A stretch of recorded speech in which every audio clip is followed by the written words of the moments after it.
Boker Tov, good morning. Shabbat Shalom to you all. Shabbat Shalom to you all. And I got to watch myself because it seems like I have my tongue out when I'm putting things on. So I got to be careful to be to look at my best as soon as we start each of our broadcasts. So Shabbat Shalom, Boker Tov, good morning to one and all. We thank you again for tuning in to us, whether you're live at 11 o'clock on this July 11th.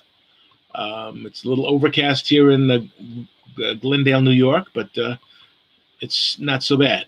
The storms have kind of went their way, so we're good.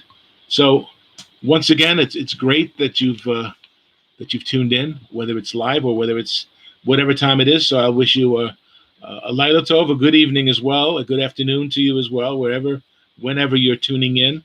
We got a lot to cover today, as the unusual title of the thing is talking of our service today is the first fruits of the grain, the new wine, and the oil. Now, most of us are familiar with the grain, with the first fruits of the spring, but we see also that there are a total of 4 first fruit feasts that were observed and recognized as per the first century temple record keepers of these offerings that were made, and in the Qumran records of the temple, and they're beautiful, they're wonderful, and this will be the first time I'm actually keeping these. So my teaching is going to cover this whole Megillah, why we're doing this, and so this is week 6 as we count up to the first fruits. Remember, I said how interesting it is that we, from the barley feast of first fruits, the wave offering, we count up 7 Sabbaths, the day after that 7th Sabbath, the continuous motion completed by day 50, when we celebrate Shavuot, the Feast of Weeks, where the 2 loaves of bread are offered, the same commemorating the giving of Torah, the commemorating giving of the Ruach HaKodesh, on recorded in the book of Acts, chapter 2. Everyone knows about that. Most people do. And then was an immediate count up to the Feast of the New Wine. And we're going to see that today. Very interesting, recorded in Torah, in the story in Moshe's life. Moshe, as he was up on the mountain, that whole scenario matches up perfectly with the Feast of the First Fruits of the New Wine. So we're going to see that today. So we count up to this 50, and then after next week, where we hit week 7, next Sunday essentially is the commemoration of the new wine celebration. And then we count Sabbaths, 7, we build them up again, and then we celebrate the new oil, and then the wood, and then we're right at Yom Teruah, the Feast of the Trumpets, as they're called. It's really the Feast of the Awakening Blast, the Day of the Awakening Blast, Yom Teruah. So we're counting up. This is week 6 of our count up to the first fruits of the new wine. This is the 25th day of month 4. So next Friday, July 17th, is the beginning of the first day of the 5th month. It's going to be called Chodesh. It's Chodesh. It's the new month, not new moons, but the new month, as we did. We've been talking to great lengths about the fact that the new moon observances are a bit off. But we count our months as numbers, numerically. We'll see in Jewish tradition that the month of Tammuz is being observed. And Tammuz is a pagan deity. And all these months are named for Babylonian, Assyrian, you name it, they got it. And also in our month listings, we have Julius Caesar, Augustus Caesar. We have Junos, the two-faced deity that has good and bad and all these different things. So we keep it simple. I'm just reading a little note here. Somebody's writing, Shabbat Shalom. There we go. No new moons. Thank you, Shaliach. Welcome one and all. And we had a wonderful time last night on a Zoom get-together, which is a first of us doing that. That was wonderful. I got to do a little teaching, which I'll be expanding considerably next Sabbath. So again, it's day 25 of month 4. Friday coming up is going to be day 1 of month 5. So next Sabbath, when we come together, it'll be a new month, the month 5. So I hope you're excited. I hope this is exciting stuff for you, because every day is a wonderful day. This is the day Yahuwah has made. Let us rejoice and be glad in it. And right off the bat, some of you who are here for the first time, I say, what did you just say? So we use terminology which is very specific, and we believe biblically accurate. We don't use the term God for God. We use this Hebrew references Elohim or Elohai or El Shaddai, or the various names that the scripture actually uses, rather than inserting the God, which we get from the German word Gott, which essentially is one who is summoned. So there's a pagan connotation to that, and sort of like he's our servant. We can kind of boss him around if we so desire. And so we'd rather acknowledge him who is the Melech HaOlam, the sovereign of infinity. So we use terminology. We refer to Mashiach, Messiah, either as Yeshua or Yahusha, the salvation of the eternal Yah. And we use terminology. We refer to the Brit Chadashah, the New Covenant writings. We refer to the congregation or the community of believers rather than using the word church, because church also has some negative connotations. The daughter of the Son deity was referred to in its early inclusivity. So it all kind of ties up with things. We try to be as biblically correct as we can. So we're trying and we're learning. We're coming of age as we celebrate the new wine. We need to be of the right age and the right vintage, and to mature, to be new, supple wineskins that are eager to receive of the drafts of the beautiful wine of antiquity, as well as modernity. There's nothing more up to date than the word from eternity. It's up to date. It's not old and useless and outdated. It is more relevant than anything.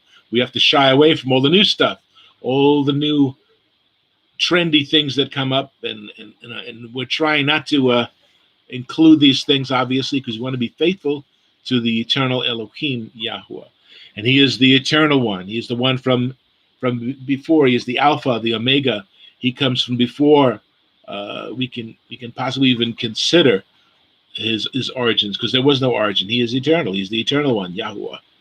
So again, our terminology: Mashiach, Messiah; Yeshua, Yahusha is the Messiah. So we use these terminologies not to try to be different, but to try to be as close as we can. Just like if your name is Giuseppe Verdi, the famous composer, we can call him Joe Green, but he probably wouldn't answer to Joe Green. When we think of Joe Green, I think of Mean Joe Green, the Pittsburgh Steelers defensive tackle, great guy. But he wasn't Giuseppe Verdi. He wasn't composing operettas and classical music. So Giuseppe Verdi was his name, and we respect him and his memory by calling him not Joe Green, but Giuseppe, right? Giuseppe. So we want to honor those who deserve to be honored. So we are here. We are number 34. So again, 5, 10, 15, 20, 25, 30, 34. 34 weeks we've been doing this, and we're trying to keep you abreast of our subject matter, so you can go back to our past catalog. We got a lot of subjects that we've covered already, and we can reevaluate certain things. But I want you really to look back in our catalog, if you will, and catch up with some of the teachings that we've done, and some really great stuff, and especially from our friend Michael, who has been absent from us in the body, so to speak, but he's done some great early teachings, very extensive teachings, and we've missed him. He's on the mend, getting on the mend, and we're long for him to be back with us.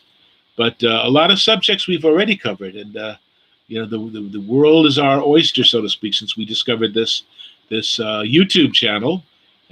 Thank you again to Shaliach for helping us get this started and for giving us a shot in the arm and some free press also and publicity. So that's great. So again, we are here to give thanks to our wonderful Creator and to dive into the various subjects that we cover. So again, we thank you so much for being with us. Please subscribe. Please tell people about us.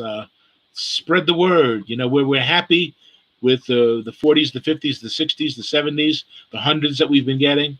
But we're not looking for numbers. We don't look at you as numbers. We want to come to know you and interact with you and give praises to our sovereign, eternal Yahuwah. Baruch Hashem Yahuwah. So we use the name Yahuwah as opposed to capital Lord or Lord, which is what was usually said for his name, the Tetragrammaton, Yud He Vav He. Very many not translations so much as pronunciations over the years, but I've been giving a lot of credence to the Yahuwah pronunciation because a lot of the prophets, Yirmiyahu, a lot of the prophets, Yahuda, there are a lot of these very important words and names borrow from that and allude to that. So we go forward. So just so you know what we're talking about, the eternal Yahuwah, Yah, and so on. So we give thanks to him this day for a beautiful Shabbat. I see the sun starting to come out, trying to come out.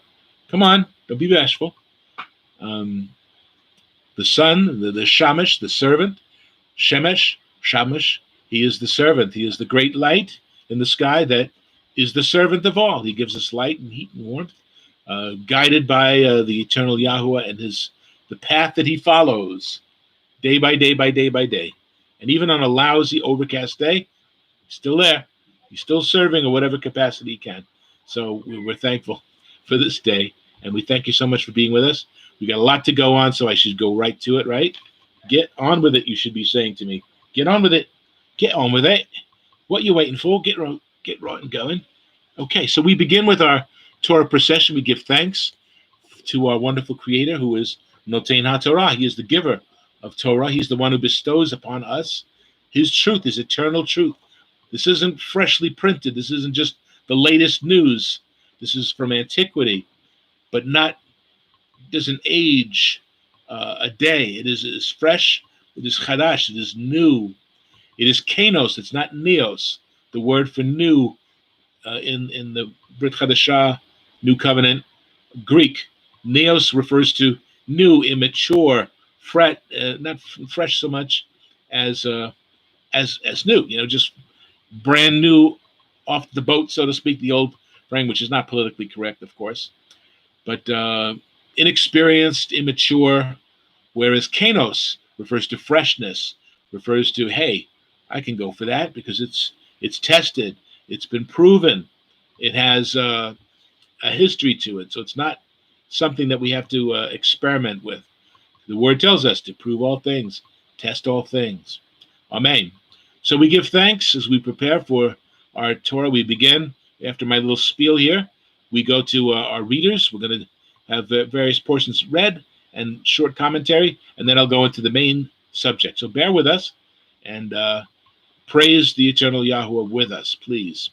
And his Mashiach Yeshua, the eternal one. Okay, now when the ark would travel, Moshe would say, "Arise, O eternal Yahuwah, and let your enemies be scattered. Let them that hate you flee from before you.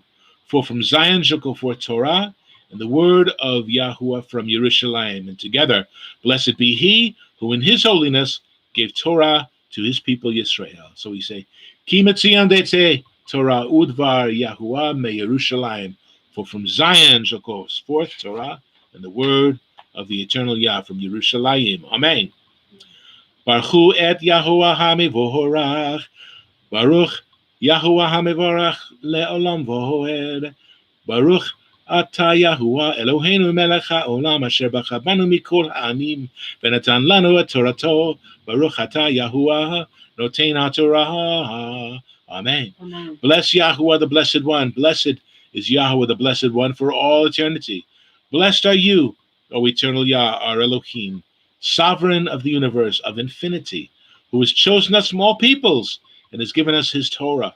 Blessed are you, O Yahuwah, giver of Torah. So we give him thanks for Torah. Amen. The words of eternity, the words of lasting truth. So much has been disproven, so much has come and gone, but the word of Yahuwah lasts forever.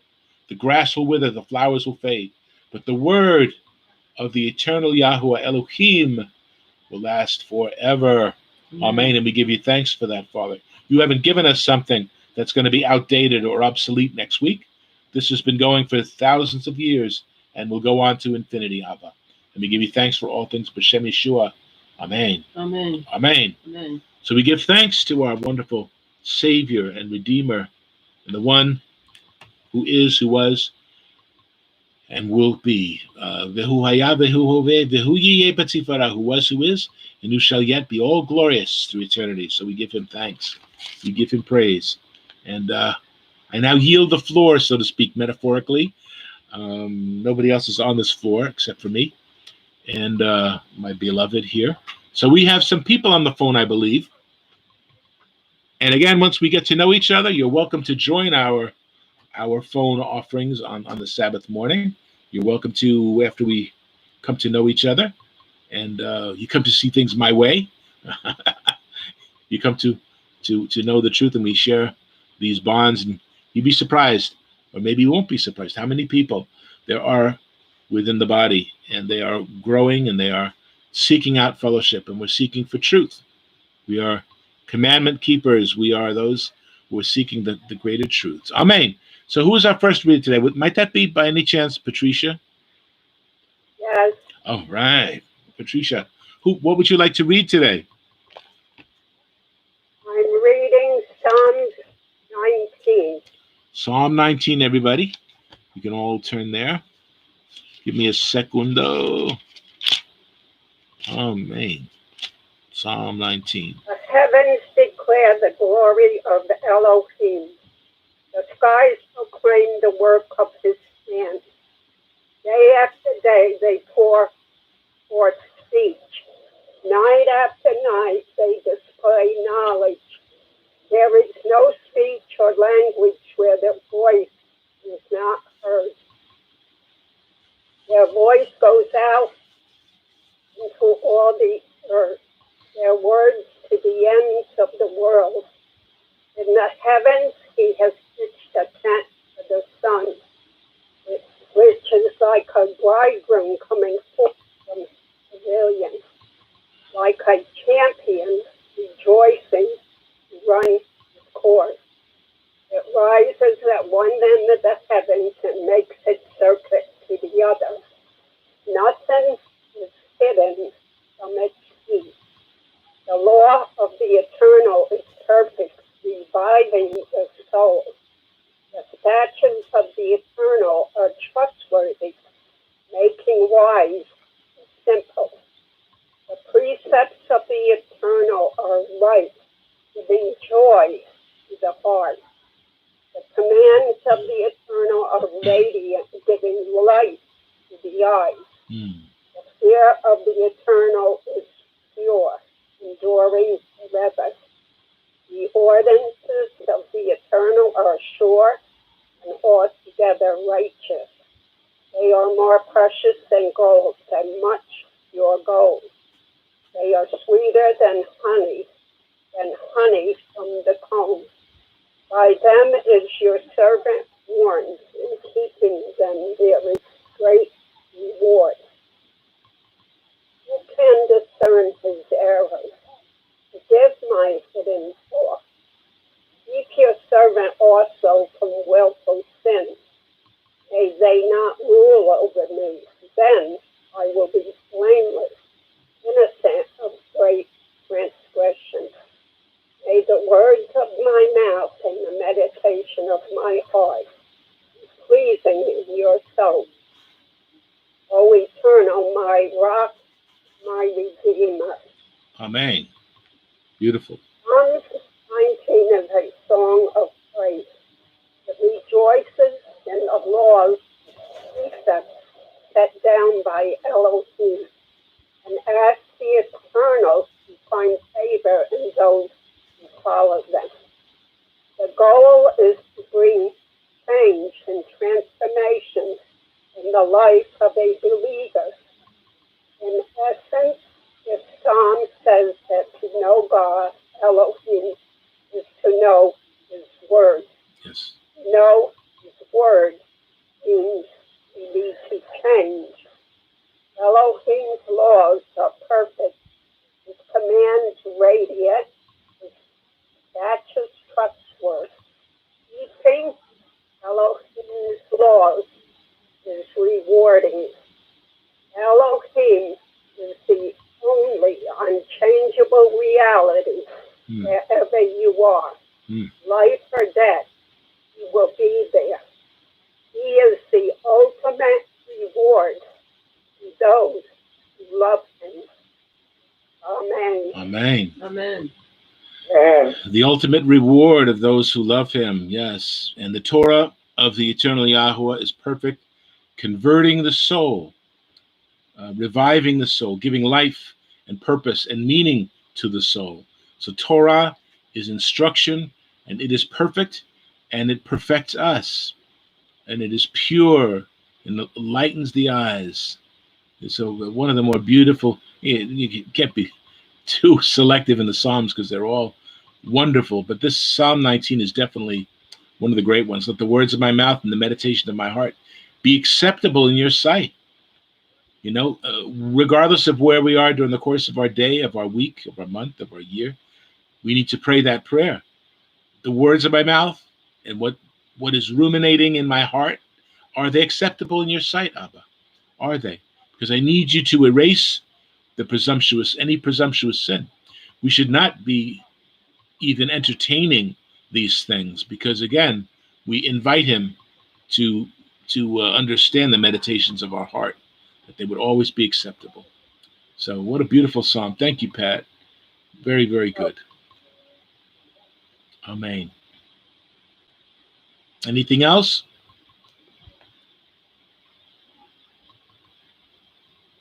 Okay.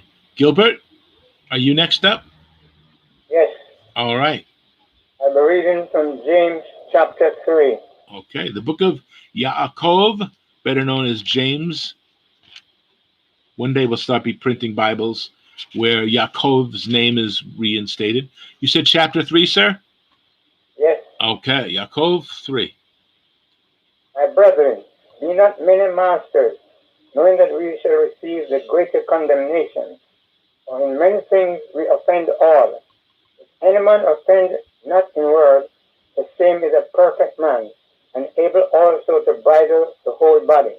Behold, we put bits in the horse's mouth, that they may obey us, and we turn about their whole body.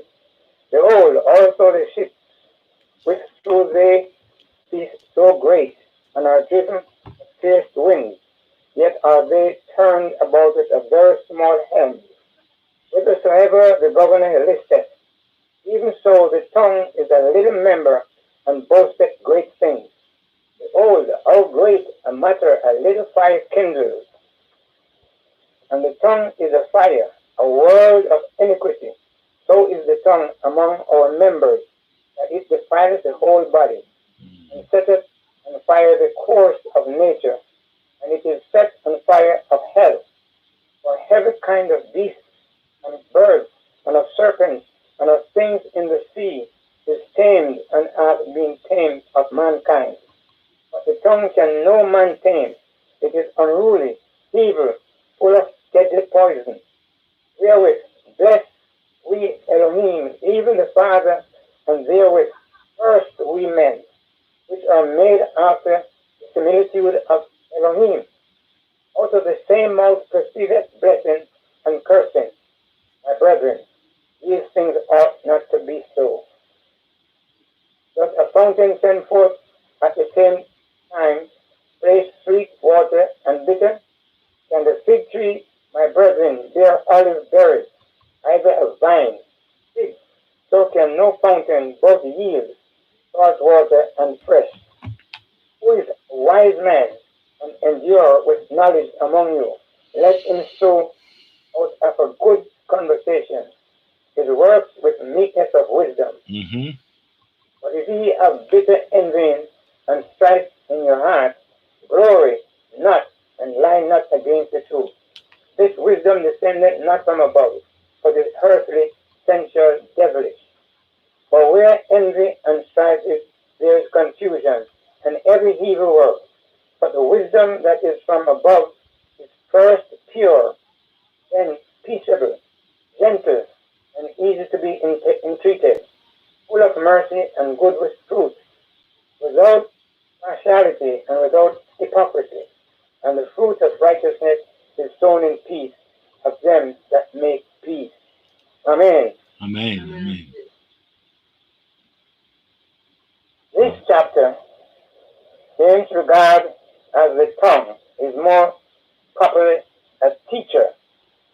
The chapter progresses from teacher to his primary tool, the tongue. Then the source of his teaching, his wisdom.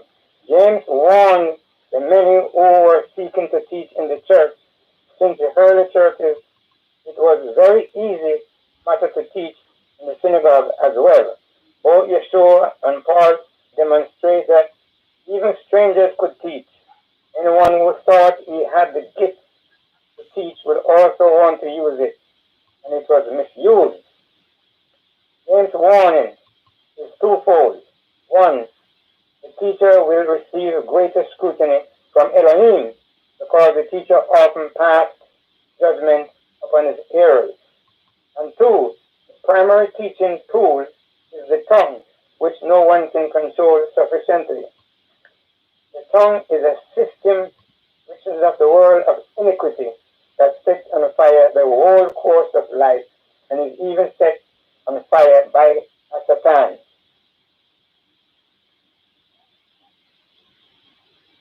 Amen. Amen. I'm not through yet. Okay. New Testament passages which help us to establish the proper meaning of the word. The taming has nothing to do with domesticating animals or training them to perform the meaning of control or dominion.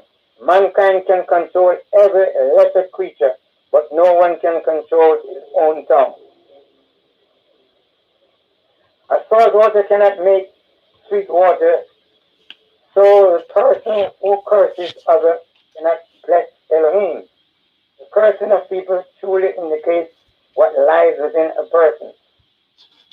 James says, if godly wisdom is necessary in a teacher, the teacher must exhibit a meek and practical application of the truth. One cannot teach what one does not live. Mm-hmm. Yeah. The result of such teaching is evil living and confusion. Amen. Amen. Amen. Amen. Thank you, Gilbert. And that's definitely something that's been in my heart for a long time. The word tells us that when we appoint an episcopos, a bishop, a leader, an overseer, there are certain criteria that he must be maintained. But number one is don't ordain or don't smicha, don't lay hands upon him for anointing those who are a novice, those who are new converts. We need to grow, as Gilbert was commenting. A teacher needs to teach from experience. We can be book smart, but we have to be smart in a full context of wisdom. And here we see, what is wisdom? It says, who is wise and understanding among you? Let him show by good conduct, okay, your behavior, what you do, that his works are done in the meekness of wisdom. The meekness of wisdom. We usually think of people who are wise, full of the kochma of Yahweh. Oh, we got it all figured out. We're going to be meek. In other words, we're going to be humble. We better be.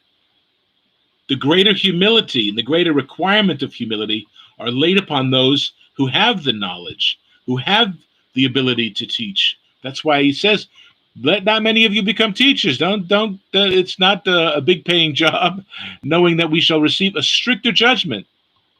A stricter judgment comes upon those who are in the position of teaching. To whom much is given, much is required. But we need to be doing it properly and accurately, with mercy, with meekness, with humility. The arrogance of the many are manifested by most of the teachers that are out there, and I pray that I don't come across as being overbearing or know-it-all, because it's not my intention. Because I know that that's the whole different approach, completely different approach. And the way that he concludes is beautiful. Also, the fruit of righteousness is sown in shalom, in peace, by those who make peace. Wonderful. And we're talking about the first fruits and the fruitfulness today and going forward. The bearing fruit, you will know the tree. Well, what kind of tree is that? Well, what's that hanging from? Well, it looks like a pear. Well, what kind of tree do you think it is? A pear tree? Yeah. You'll be able to identify. Sometimes trees are hard to identify because they have different trunks, they have different boles, different textures, and different leaves. Some are more serrated than others. There's tons of different trees, but fruit trees, we got a little hand on that. We get a little assistance because there's a fruit tree. Well, what kind of fruit is it? Well, it looks like an apple, so maybe that's an apple tree. So there you go. We need to be identified by the fruit that we bear, and again, wisdom is something that issues forth good conduct and works our behavior, and it's meekly distributed, meekly given. And again, it works the opposite way that the world does. The arrogant and the know-it-alls got to scream at the top of their lungs to get their message across. And we think by the volume of the sound of their words, not the volume of the wisdom or the compilation of all that they've acquired and they've acquired over the years of experience. So don't anoint the novice, the person who's still in training. It's like the new wine. The new wine represents something in training. That's why it bursts the old wineskin, because it's not finished. It's still being made. It's still being cooked and fermenting. And it's going to give off a lot of gas. Okay? You know what I'm talking about? Gives off a lot of gas. And a lot of people are filled with a lot of hot air. A lot of gas coming out. So anyway, we'll stop there. Gilbert, we thank you. Anybody else for reader today? You're welcome. Thank you, Gil. Any other readers today?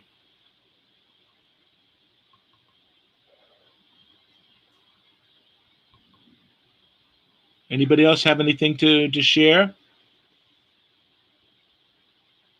All ashore that's going ashore? Because once I get started, I can't stop, okay? Okay, so Shabbat Shalom to Pat and to Gilbert. I'm going to hang up the phone now so that we don't have any interference by any loud rings or anything. Okay, so we're going to hang that up. And again, beautiful portions of scripture. Again, we could do whole teachings on that. And Pat and Gilbert did a great job in giving us their commentary, their midrash on these portions. They did a great job. And we encourage the brethren that this is no singular individual's work. This is something we need to come together and do. Some of the stuff, like my lovely wife here, a lot of what she does is behind the scenes stuff. But believe me, if she wasn't doing what she was doing, I wouldn't be doing what I'm doing. So what am I doing? I don't know. I still haven't figured that out. Perhaps you can make a suggestion and let me know what I'm doing. But trying to be faithful, okay? Trying to be faithful, trying to teach the word that I've learned. And, we're all, no matter how big a following we have or how little, we're all standing on the shoulders of giants. So there's no bows that we are in any position to take. But let us be faithful. Let us be faithful. That's what we can truly offer to others. Bekure ha de gan, the first fruits of the grain. Ha tirosh, rather, of the new wine. V ha yitz ha, and the oil. So the first fruits of the grain, the new wine, and the oil. Now, again, there will be those who are skeptic among you, and it's good to have a certain level of healthy skepticism. I keep saying, as it says, Paul in Thessalonians, prove all things, test all things, take nothing to the bank until you can make sure that it's true.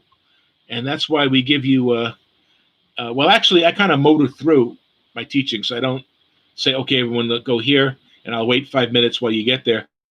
I'm going to kind of motor through because I got a lot of scriptures here. But you have the luxury of hearing. You can write stuff down, and you can also review, watch it again, and go to the specifics of what I'm talking about. Because there's a lot of really great stuff that I've discovered in this search for this great Moed that we're approaching here. Week 6 next week. Be wonderful keeping of this Moed, which is new to me. Okay. Now, before I do that, I'm going back to the skepticism. I'm perfectly aware that we can observe the minutia of the Torah and do things by our actions, and our hearts can be far from Yahweh because we're just involved in the doing and the obligatory gestures. Our friend Michael once told me of a time when they went to a Pesach observance, and leaving the facility and get to the parking lot, one of his buddies, quote unquote, said to him, "One down, 6 to go." And he took exception to that. He says, what do you mean? This is a special thing, blah, blah, blah. And this guy, because he was still in his flesh, wanted to take a swing at Michael for objecting to his treating the Moedim as something. Okay, been there, done that. That's done. Let's go on to the next one. If we must, so there's a lot of things. In fact, in the days of the Mishkan and so on, I can get into an argument with a neighbor and get angry and push him or hurt him or slander him or do something like that. And what's required of the law? Okay, you offer up this, couple of goats, couple of cattle, and you're done. Okay, I got plenty of cattle, I got plenty of sheep. So let me go to the temple, boom, boom, boom, boom, kill, blood, done. So I'm forgiven. And I could still be the same unchanged knucklehead, okay? And I'm searching in my mind for something that's G-rated to you can fill in the blank in the other extreme there. But that's technically what one could do and be part of society. We're paying the penalties. I got a lot of cash in my wallet, so I can park where I want to park. I can, run the red lights or whatever I'm going to do. We can do that. But even the Torah requires a circumcision of the heart to truly inherit the blessings. Yeah, we can go along with societal standards that we're not overt criminals doing really bad things, but the truly elect of the eternal Yah behave in a completely different wavelength. We read in Pat's writing about the overt sins, presumptuous sins. May that not occur to us to do these things. So before we even consider keeping Shabbat, before we even consider opening up the Bible, if we're doing this, the old story is that W.C. Fields, who was an atheist, was reading on his deathbed the Bible, saying, "Hey, I didn't know you were believing. What are you reading the Bible?" He says, "Look for loopholes. Looking for loopholes." So you're not going to find loopholes in Torah. I hope that he was diligently seeking. It wasn't just being funny, because he was a very funny guy.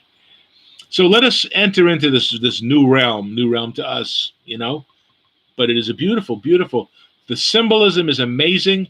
And again, we're not bringing barley. We're not bringing wheat we're not farmers. So we're distant from the land and so on. So we have to spiritualize some of these things and keep them and their fuller meanings, which are spiritual. There's a physical growing of the crops, cutting it down, bundling it up and bringing it to the temple. That's a physical thing, but there's a deeper spiritual law that's being kept through Passover, through unleavened breads, through Shavuot, Pentecost, and so on and so forth. And before we even enter into the autumn feasts, which are pretty amazing also. So we're moving forward through these great Moedim, accumulating as we go the lessons and not leaving them where they are, putting a check and tossing it in the circular file. We're holding on to these things. We accumulate. We're building up. We count upwards for the weeks of counting.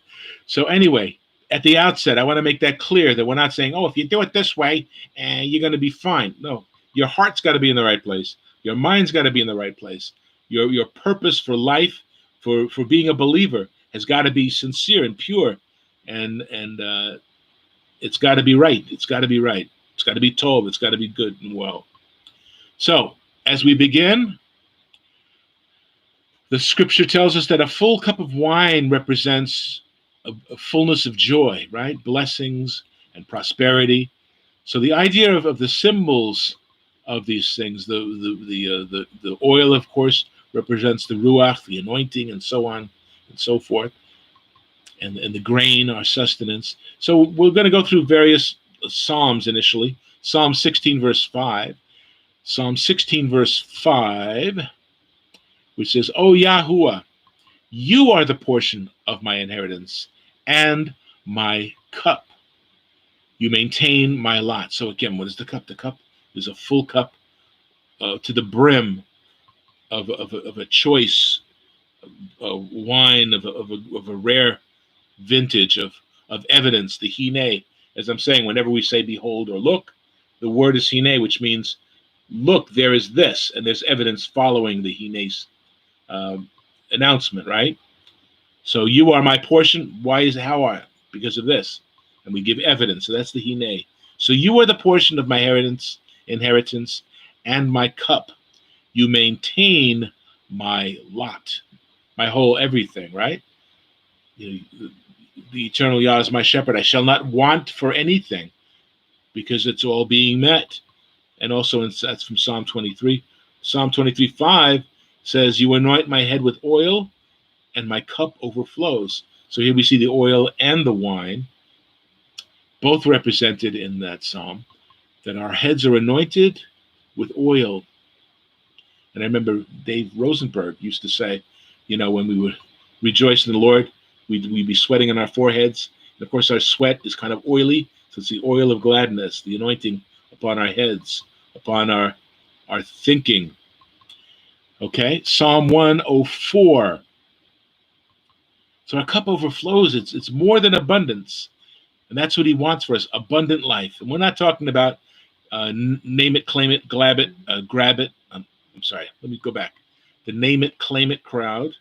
We all say blab it and grab it. That's the other thing. Phil Goebel years ago told me that. That's good. Blab it and grab it. Let's get rich. Send me $10 and you're going to get $50 from the Lord. He's going to drop it, drop it on your lap.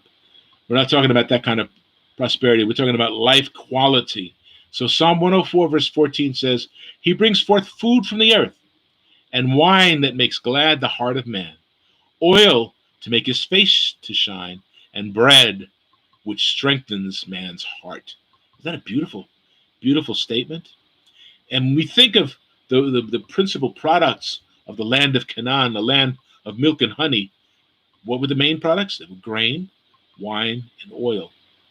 Yeah, there was also figs, there was also honey, but these are the three that we're going to see. I'm going to share a lot of scriptures today, which are going to show that these are the three, and that there's offerings required of these things as well. And we need to see the set time in which this was done. Okay, so the grain is dagan, which is increase, which is a word that's sometimes translated as corn. So yeah, you can call me Dagon, maybe, I don't know. Not Dagon, and dag is fish, but this is Dagan, which is the barley and the wheat, and the name, the word implies increase. Okay, the grain, which is the barley and the wheat. We've already seen those first fruits observances, right? We counted first fruit of barley, count plus 50. First fruits of the wheat, okay, then plus 50, and next Sunday is the next. 50 days from Shavuot is the feast of the first fruits of the wine, the grapes, and the olive from which we get the wine and the oil. And again, the first two are grains, and we present them as wave offerings. The next two are crushed. The grape has to be crushed. The olive has to be crushed.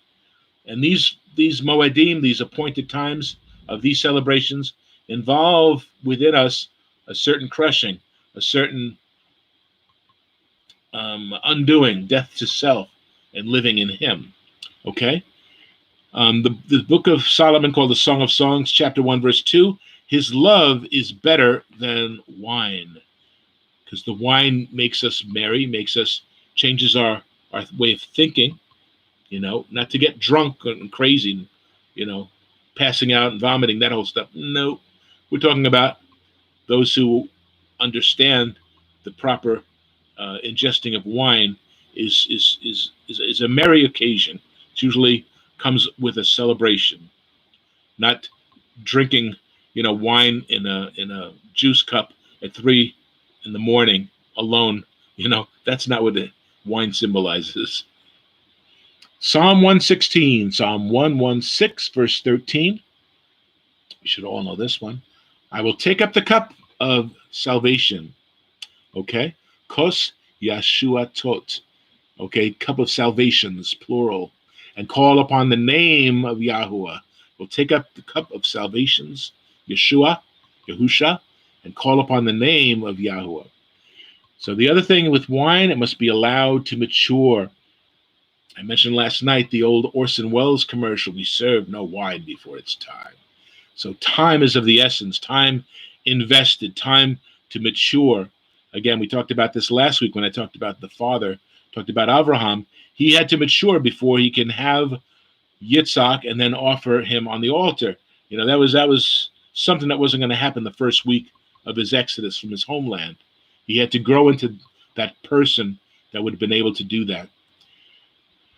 Okay, and the fermentation is like salvation and sanctification. It's a process, and we must allow it to fully continue, cutting no corners. There's no shortcuts, and that's the thing that works against the spirit in man, because we want solutions, we want answers, we want to figure it all out, we want the short version. But the things of Yahuwah, some of them take time, and it's good time. It's time well spent. It's time well invested. It's not immediate returns. It is something that matures and grows. And these are the things that you can't always quantify, because we see a beautiful tree. How long did it take before we could appreciate that beautiful tree? And one of the things where I love is the trees are beautiful. Huge, beautiful trees. Can't tell you what kind they are because there's no fruit, right? Okay. So again, with the fine wine, when we serve it, we have to pop the cork, right? And make sure that we don't damage the cork. Otherwise, cork falls in there. It's ruined. It's salad dressing now. It's vinegar. Once a wine is corked, it's like an abomination. It's done. But once you properly pop the cork, you let it breathe. You let it circulate. Just like the wine tasters, they taste it. It's a process over the palates that you masticate and you taste it. You swirl it around, and you could taste the differences and the superior quality in that. All right. So the word for, and I didn't write this down in my Hebrew, my board, so sorry about that. But the word for wine is yayin, yod, and final nun, yayin. And what it means is to effervesce. It's a wine, it's a banqueting. And the gematria of yayin is 70. So the 70, we're familiar with the 70 because 70 is symbolic of the nations.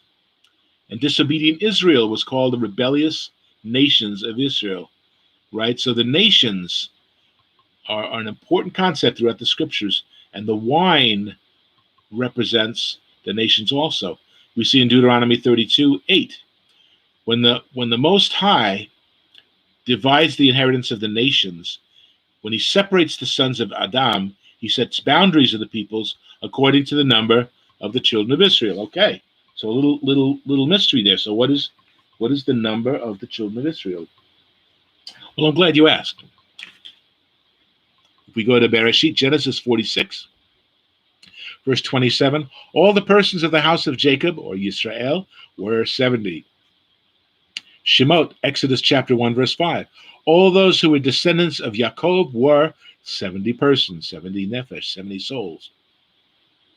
And in case you needed further convincing, Deuteronomy 10:22, your fathers went down to Egypt with 70 persons, and now Yahuwah, your Elohim, has made you as the stars of heaven in multitude. So again, the wine, the nations, the 70, the blessings, and the wrath. The wine represents, and the wine press represents the blessings and also the wrath that is to come. So the first month of the year, the Rosh Chodesh, Aviv, on the 26th day, which is the numerical value of Yud-Heh-Vav-Heh, the name of Yahuwah, is the first fruits of the barley, the first produce of the year. It's waved before Yahuwah. Hinei, behold, here it is. It's waved before. Leviticus 23, verse 15. And you shall count for yourselves from the day after the Sabbath, the day that you brought the sheaf as the wave offering. 7 Sabbaths shall be complete. That's the barley, right? Count 50 days to the day after the 7th Sabbath. Then you shall offer a new grain offering to Yahuwah. Again, it's the wheat. And you shall bring forth from your dwellings, from your homes, the hearth of the home, from your unity, from your peace, from your existence. A lot of us are very personal, very private. Our homes kind of reflect what we are, our interests or whatever. So these 2 loaves come from who we are, from our kishkas, from our inner being. You shall bring from your dwellings 2 wave loaves of 2/10 of an ephah. Okay, so that's the first 2. Okay, and my contention is we can see 4 first fruits offerings according to the temple scrolls of Qumran. Now, are they all equally important? Because we know that Shavuot is a Shabbat, it's a Sabbath. So we're still studying on that. So the wave offering of the barley plus 50 days leads us to the second, which is the wave offering of the wheat, of the loaves of wheat. Okay, that's 2. Plus 50 days leads us to the new wine. And the temple scrolls say, on this day, you will make atonement for the new wine. So on this day, we drink wine, we drink grape juice, and we eat grapes. Because the yiyin is also actually the first fruits of the new wine, tirosh, can also be grape juice, freshly squeezed, okay? So you count 50 days from that, and we have the new oil, where it says, on this day, you shall make atonement for the new oil. So we anoint ourselves and others with the oil. We eat the olives. And immediately after the festival of the new oil, the 12 tribes of the children of Israel are to contribute wood for the altar. Each day, for 6 days, 2 tribes appear before Yahuwah at a time. Now, this sounds kind of strange, okay? You can get behind me with maybe the new wine, and then get behind me maybe with oil, okay? But the wood, okay, the following week, we offer wood. Now, why is that? It specifically states that the 12 tribes divided are 2. So on the first day, Levi and Judah present the wood for the sacrifices, okay? So Levi and Judah represent the priesthood and the royalty of the king, right? The second day, we're going to hear about this later, is Benjamin and Yosef. And these are the sons of Rachel, right? These were the children that Jacob would have been happy with having, right? He just wanted Rachel initially, right? And Rachel gave him, they had together, they had Joseph and Benjamin. And Benjamin, she died giving birth to him. So, of course, with Benjamin and Yosef, Yosef means Ephraim and Manasseh. So, again, keep that second day of the wood offerings in the back of your head for a second. We're going to hear about that later. Day 3, Reuben and Shimeon. Day 4, Issachar and Zebulun. Day 5, Gad and Asher. Day 6, Dan and Naphtali. And then the following Wednesday is the first day of the 7th month, the Chodesh, which is Yom Teruah, the day of the awakening blast. So see how this just takes us right through. And then from there we go to Yom Kippurim, the Day of Atonement.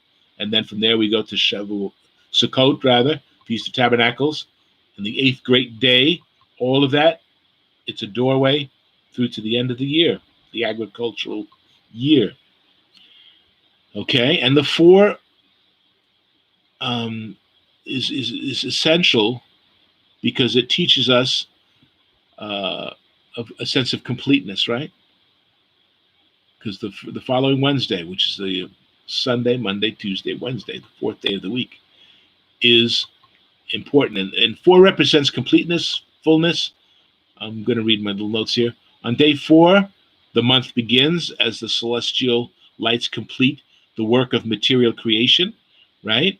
Day 4 in Genesis, Bereshit, talks about the celestial lights, okay? The sun and the moon and all the stars and all that stuff.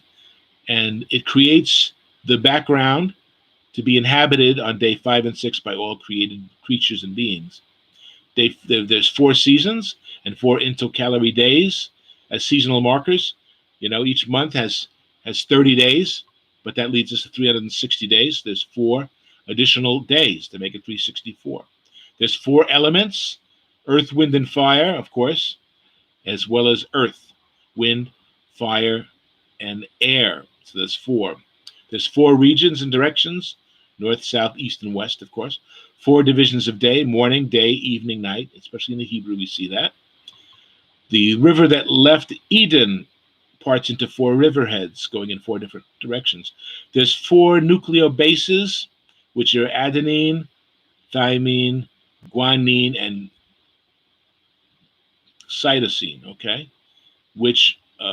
From which DNA, RNA are built. And if I've mispronounced them, I'm sorry. But those are the 4 bases that all DNA and RNA have. There's also those 4 beetles, okay? So 4 is a significant number. So there's a 50-day count up as opposed to a count down. I've talked to that, to blue in the gills a little bit, which allows us to build up, to grow, and ferment into the mature, high-quality people that we need to be in order to properly make our presentation valid before our wonderful Creator. So again, we are building ourselves up. Each week we built ourselves up, and on the 50th day we've completed that process of growth and fermentation, where we can make our presentation, where it's not like taking, okay, tomorrow you got to do this. What? No. Okay, tomorrow plus 7 weeks. So you build yourself up, make yourself prepared, get yourself right, and be pure, and make your offering pure.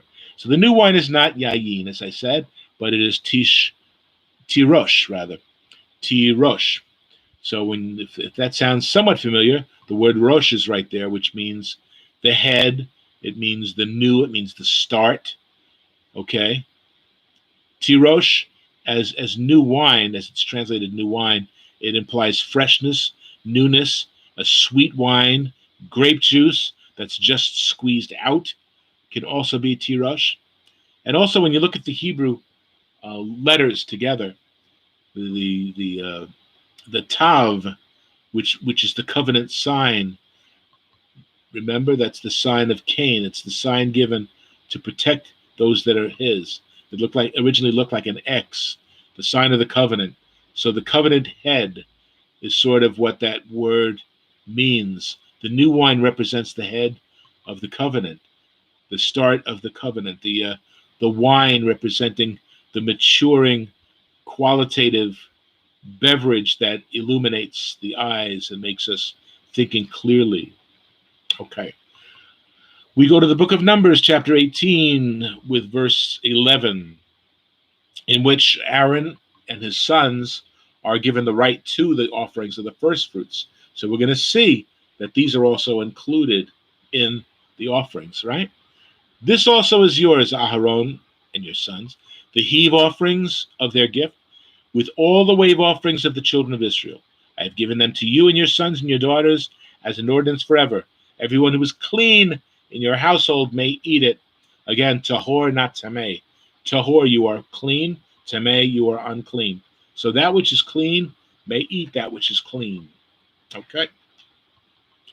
All the best of the oil, all the best of the new wine and the grain, their first fruits, which they offer to Yahuwah, I am giving them to you. So again, here, it's stating that the best of the oil, the new wine, and the grain are the first fruits which have been offered to Yahuwah, are now being given to the Kohanim and the Leviim so that they can have that for their food. Because remember, they don't get to inherit their land. They can't get, okay? So as their salary, so to speak, and we see that in 1 Corinthians 9, the faithful ministers of the word inherit this right. You shall not muzzle an ox while it treads out grain. So 1 Corinthians 9, 3-15 talks about the servants of Yahuwah are worth their keep. Okay? And so here we see that they're getting the benefit of the way of these offerings. Again, the best of the oil, the best of the new wine, and the grain, their first fruits, which they offer to the eternal Yahuwah, I've given them to you. Whatever first ripe fruit is in the land, which they bring to Yahuwah, shall be yours. Everyone who is clean in your house, again, tahor, lev tahor barali ruach nakon kadesh bechir, a new heart, lev tahor, okay, shall be yours. Everyone who is clean in your house may eat of it. Every devoted thing in Israel shall be yours. So again, these first fruits of the grain, the wine, and the oil are devoted things. They're devoted things. They come from us, just like the 2 loaves of the bread at Shavuot. They come from our home. They come from us. You know, they're not something that you just pick up along the way. Oh, look, there's an apple. Maybe I can give that to the Lord. You know, find something on the ground. No, it's got to be from you, from your heart, from your home. Habait. From your house to his house. Habait. In the temple, what was that called? Habait. Habayit. Beit Hamikdash. The holy house. The temple. From your home to his. The connection is made. Just like when we keep the Shabbat. I actually didn't do that this week, did I? Where it says Shemot, Exodus 31:13, it says, above all you shall keep my Shabbatot, for there is a sign between me and you, throughout your generations, that you may know that I am the eternal Yahweh, who sanctifies you. So there's that link, that connection. Okay, Deuteronomy 7, verse 11. 7:11, easy to remember, Deuteronomy 7:11. Therefore you shall keep the commandments, the statutes, and the judgments, which I command you today to observe them. How do you keep them? You observe them. You guard them. Remember to guard the Sabbath day as kadosh, as holy. You see that on all of our descriptions. I didn't have room to put the word remember in today, so forgive me. But guard the Sabbath day as kadosh, as holy. Then it shall come to pass, because you listen to these judgments and keep and do them. Remember, it's not the hearers, but the faithful doers of the word. That Yahuwah your Elohim will keep with you the covenant and the mercy which he swore to your fathers. Remember, we talked about that last week. Rechem, the mercy of the Father. Look it up. Go back and visit us. Last week's message, very important about the Father and what Rechem means and Rachamim and all that stuff. It's all there in that teaching. So please look back at that. It was very, very important. And he will love you and bless you and multiply you. He will also bless the fruit of your womb and the fruit of your land, your grain and your new wine and your oil. You see a pattern developing here? And the increase of your cattle and the offspring of your flock in the land which he swore to your fathers to give you. Deuteronomy 11, verse 12. 11:12. A land for which Yahuwah your Elohim cares. The eyes of Yahuwah your Elohim are always on it. Always on the land. From the beginning of the year, the Rosh Chodesh of Aviv, right? From the beginning of the year to the very end of the year. Okay, right at the very end. What happens at the very end? The new year, right? You know, we're talking about this year. You know, in this culture, we have, January 1st, right after 31st of December. Calendar date changes, and it's a new year. So from the very beginning of the year to the end of the year, which is the razor edge of the new year, okay? So in other words, always. Okay, from the beginning to the very end, and it shall be that if you earnestly obey my commandments, earnestly obey them, which I command you today, to love Yahuwah, your Elohim, and serve him with all your heart. Remember, this is love for Elohim, that we keep his commandments. And his commandments are not a burden for us, because we've overcome the world. What's overcome the world? Even our faith. 1 John chapter 5. With all your heart, with all your soul, then I will give you the rain in your land in its season, the early rain, the latter rain. Again, this from the spring to the autumn. Everything is in balance. You obey me. This is what you can expect, not hope for. Gee, I wonder. No, you walk in obedience. You will not stumble. You will bear the fruits, your land, which you obey, and keep for the land to keep its Sabbath. Remember, every 7th year, the land should keep its Sabbath also, that it should rest. Okay? I will give you the rain at its appropriate timing. that you may gather in, okay, say with me now, your grain, your new wine, and your oil. Okay, we're going to jump to another scenario in the book of Nehemiah. This is after Israel had failed, and the primary reason, because they wouldn't keep the Sabbaths. They wouldn't honor the Sabbaths. They profaned the Sabbaths. Even the land, they refused to let the land lie fallow every seventh year. In fact, the eternal Yahweh tells them, well, at least now you're in captivity for 70 years, so that's 10 cycles that the land can rest. Every 7 year is a cycle, is a cycle, is a cycle. So at least the land will rest while you guys are in captivity, serving other nations and serving other Elohim. Okay? So now after that captivity, they come back to the land. Nehemiah is a time of restoration. It's all about, let's get it right, people. We really got to get it right. Let's not mess around. And we find that at the time of after the captivity, excavators beforehand would find little foreign deities all over. But after the exile, there's none of that. There's none of that. Which is not to say that they were perfect, or they were fully moral, or that they went on to be a great nation again. But at least they had that in their minds. Don't do that. Don't be foolish. So this is all about, let's get this right. It's all about restoration. So Nehemiah. Okay, I'm going to read from 32 to 39 of chapter 10 of Nehemiah. Also, we made ordinances for ourselves to exact from ourselves yearly 1/3 of a shekel for the service of the house of our Elohim, for the regular grain offering, for the regular burnt offering on the Sabbaths, the new months, the set feasts, for the holy things, for the sin offering, to make atonement for Israel, and all the work of the house of our Elohim.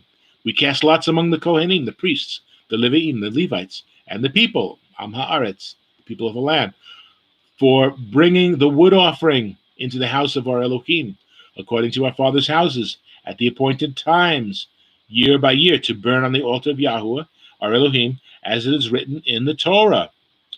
Okay, so here's that wood offering I mentioned. It sounded kind of foreign, kind of strange. Maybe it's still sounding strange, but here it is.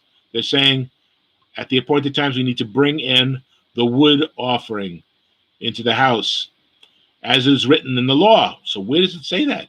Did I miss that? Where is that? Well, the Qumran recordings of the temple, it's all there. But the Torah that we have, although not mentioned specifically, the perpetual burning of fire on the altar is mentioned in Leviticus 6, verse 12. I'm going to read that. The fire on the altar must be kept burning. It must not go out. Every morning, the Kohen, the priest, is to add firewood and arrange the burnt offering on the fire and burn the fat of the fellowship or the peace offerings upon it. The fire must be kept burning on the altar continuously. It must not go out. And then I have this little NIV note here. It says, the temple scroll from the Qumran describes the celebration of a wood offering festival for 6 days following the new oil festival. So, this is just new. This is some kind of a strange fevered dream that you have about new wine, oil, and wood. What? What, are you out of your mind? No, I'm in my mind. I haven't taken leave of my senses. I found my senses. Okay, the first fruits. Continuing to verse 35. And we made ordinances to bring the first fruits of our ground, first fruits of all fruit, of all the trees, year by year, to the house of Yahuwah, to bring firstborn of our sons and our cattle, as it is written in Torah, Exodus 13:13, by the way, and the firstborn of our herds and our flocks to the house of our Elohim, and the Kohanim, the priests who minister in the house of our Elohim, to bring the first fruits of our dough, our offerings, the fruit of all kinds of trees. You got it. The new wine and the oil, to the Kohanim, to the storehouses of the house of Elohim. And again, they're trying to reclaim their heritage, their identity. They're not going to mess it up. Everything is done meticulously here, okay? Pay close attention. And bring the tithes of our land to the Levites. So again, the tithe, the new wine and the oil is part of that tithe. Okay? To bring the tithes of our land to the Levites, for the Levites should receive the tithes in all our farming communities. We just read about that. How the eternal Yahweh allowed Aharon and his sons to get all the offerings that have been made, the wave offerings, all of them, everything that has been waved and offered to Yahweh of the first fruits are now to be given to the Kohanim and the Levi'im. Just re-emphasizing that many, many years later. And the Kohen, the descendant of Aharon, shall be with the Levi'im, the Levites, when the Levites receive tithes. And the Levites shall bring up a tenth of the tithes to the house of our Elohim, to the rooms of the storehouse. For the children of Israel and the children of Levi shall bring the offering of the grain, the new wine, and the oil. I'm not tired of saying this, but it is getting a little repetitious throughout this history that these three offerings are specifically made, are mentioned. Okay, the grain is the barley and the wheat, but the new wine and the oil is equally important. Okay, bring the grain, the new wine, and the oil to the storehouse rooms where the articles of the sanctuary are, where the Kohanim, where the priests who minister, and the gatekeepers and the singers are, and we will not neglect the house of our Elohim. We will not neglect, because we are on a crusade, so to speak, to get things right. And we jump to chapter 13. Chapter 13 of Nehemiah, starting with verse 1. On that day they read from the book of Moshe in the hearing of the people, and it was found written that no Ammonite or Moabite should ever come into the assembly of Elohim, because they had not met the children of Israel with bread and water, but hired Balaam against them to curse them. However, our Elohim turned the cursing into blessing. Now therefore, this Eliashiv and the Kohen, having authority over the storerooms of the house of Elohim, was allied with Toviah. It's Toviah. Toviah. Good is Yah. Yah is good. Toviah. And he had prepared for him a large room where previously they stored the grain, the grain offerings, the frankincense, the articles, the tithes of grain, the new wine and oil. So again, it's looked upon as a tithe. The offering that's made is part of the tithe, which were commanded to be given to the Levites, the singers, the gatekeepers, and the offerings from the Kohanim, the priests, ordered, commanded. Verse 30 to 31. Thus I cleansed them of everything pagan. So those who are saying, hey, this sounds kind of freaky, new wine, new oil, wood, sounds kind of pagan. No, it's just the opposite. By reinstituting the routine of giving, of making the offerings, is to fight against paganism and the influence of the world. And I also assigned duties to the Kohanim and the Levi'im, each to his service, and bringing the wood offering and the first fruits at the appointed times. Remember me, O my Elohim, for good, for tov. For tov, remember me for doing what is required, what is essential to keep the society going as we dedicate and reevaluate our lives. And yes, this is a restoration time. The prophet Hosea, Hosea chapter 2, verse 4. This is a harsh word here from Hosea. I will not have mercy on her children, for they are the children of harlotry.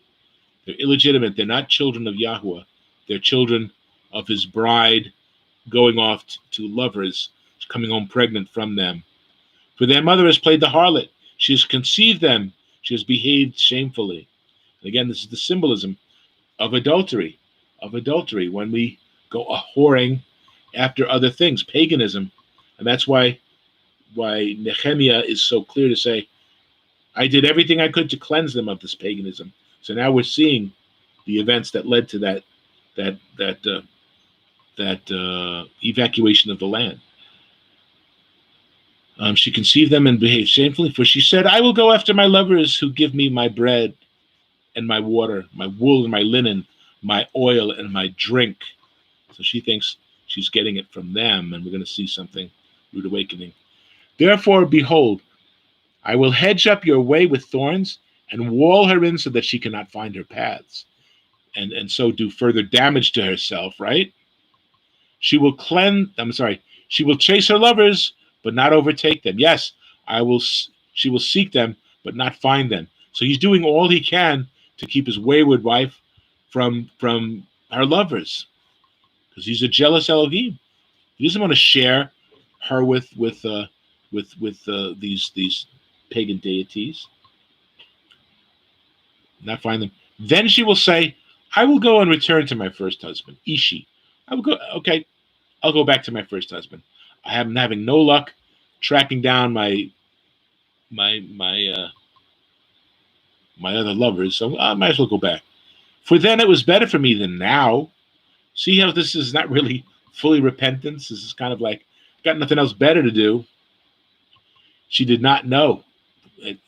Better for me. For it was better for me than now. Her condition, right? The present tense. She knows that it's going to be better with her husband if she returns. For she did not know that I gave her grain, new wine, and oil, and multiplied her silver and gold, which they prepared for Baal. Therefore I will return and take away the grain in its time, and my new wine in its season, its moed, its appointed time, and will take back my wool and my linen. She thought that it was her illicit lovers who had given her these things. And the wool and the linen that Yahuwah gave was to cover her nakedness, to make her modest and humble. So it's for modesty and humility. Now I will uncover, or I'll expose her lewdness in the sight of her lovers, and no one shall deliver her from my hand. I will also cause all her mirth to cease, because true joy, simcha, comes from Yahuwah. We can be happy about certain things, certain outcomes, but true simcha, when we talk about simcha, this is something that, boom, it's true joy. It is only from Yahuwah. As it says, he's the Father of lights. From him all good things come, right? He's the source of all that is tov. And so he is the one. He is the one. And yet we're running after false lovers, right? In this scenario. Cause her mirth to seek, her feast days, her new month celebrations, her Sabbaths, all her Moedim, her appointed feasts.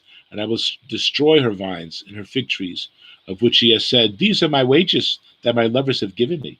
So I will make them a forest, untamable, and the beasts of the field shall eat them. I will punish her for the days of the Baals, Baalim, the plural of Baal, for the days of the Baals, to which she burned incense. She decked herself with earrings and jewelry and went after her lovers. But me she forgot, says Yahuwah. So Yahuwah is the eternal cuckold. He's the husband who's wringing his hands because his wife is out prostituting herself, looking for other lovers, other things that are going to give her thrills and chills. So this is the heart of Yahuwah, that has given life to his children, has actually created his children, and yet they're off hanging out with others and refusing to acknowledge that Yahuwah is the source of all goodness. Therefore, behold, I will allure her. I will bring her into the wilderness and speak comfort to her. So I'm going to bring her back into the wilderness, away from the city and all its thrills and chills and spills. And the wilderness is where I was able to communicate with her when she had nothing else to lean on. I'm in a wilderness. I'm kind of helpless here. I need some help. So I'm going to bring her there where I will speak comfort to her. Al liba. I will speak comfort to her heart, Okay? I will give her her vineyards from there, and the valley of Achor, which is the valley of trouble, as a door of hope. So a valley of trouble leads to a door of hope. That's beautifully poetic, isn't it? She shall sing there, as in the days of her youth, as in the day when she came up from the land of Egypt, from Mitzrayim. And it shall be that in that day, says Yahuwah, that you will call me my husband, Ishi, and no longer call me my master, or Bali, my Baal. Okay, you see how that could be a problem? Called Ishi, my man, my husband. Call me that and not my master, my Baal. Yah is not a substitute, a cheap substitute for anything. Well, might as well take him as good as anyone else. No, he's not. He's so much better. We better learn to appreciate it.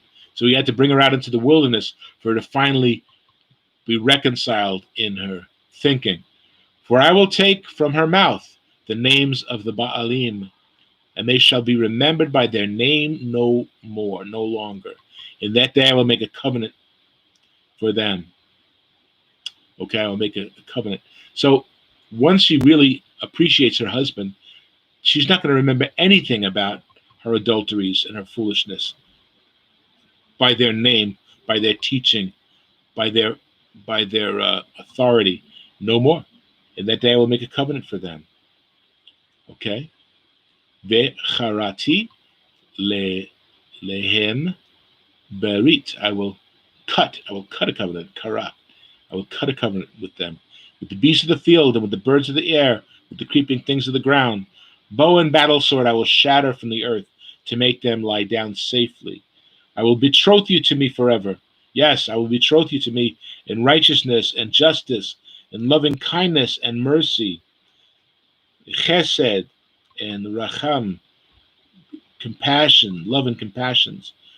I will do it in the true way. I will betroth you to me in righteousness, in justice, in loving kindness, and in mercy, his lovingness.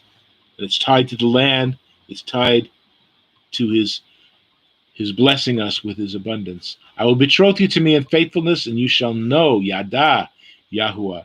It shall come to pass in that day that I will answer, says Yahuwah. I will answer the heavens, and they shall answer the earth. The earth shall answer with grain, with new wine, and with oil. Aha. They shall answer Yisrael, which is Yahuwah will sow. The El will sow. Then I will sow, or I will plant her. I will plant her. I will sow for myself in the earth. And I will have mercy on her whom had not obtained mercy. Then I will say to those who are not my people. So in other words, to all these illegitimate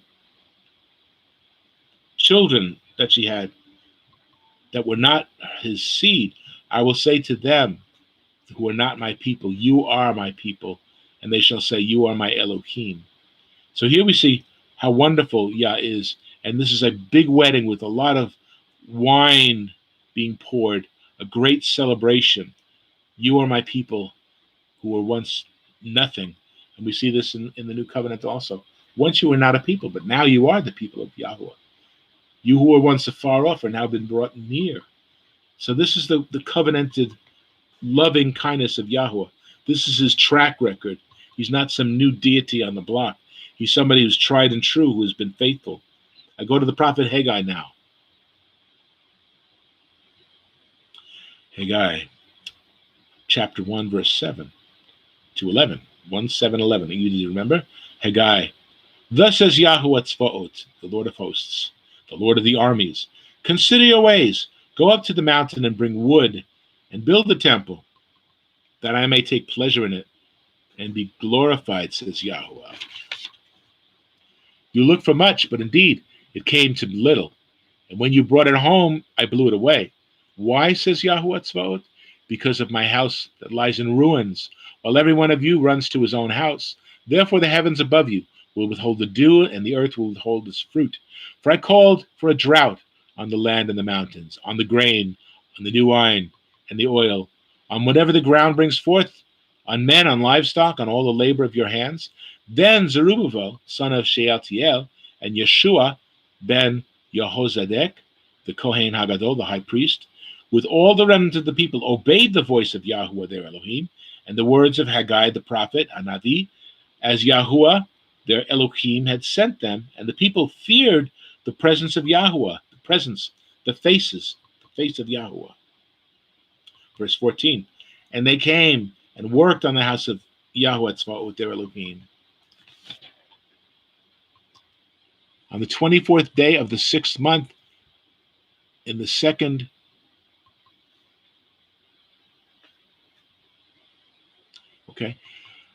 on the 24th day of the 6th month in the second year of Darius, King Darius, this is the second day of the celebration of wood, falls on that particular day. 24th day of the 6th month. That's the day I told you to remember. the celebration of wood. The second day, the celebration of wood. It's when Benjamin and Yosef present their offering, the two children of Rachel, which includes Ephraim and Manasseh, upon whom Yaakov, now Israel, bestows upon them the birthright. Genesis Bereshit 48, verse 16. Let my name be upon them. So Yaakov, who is now Yisrael, puts his identity upon Ephraim and Manasseh, the northern tribes. It's not the Levites, it's not the tribe of Judah, it's the tribe of Yosef. It's from Yosef.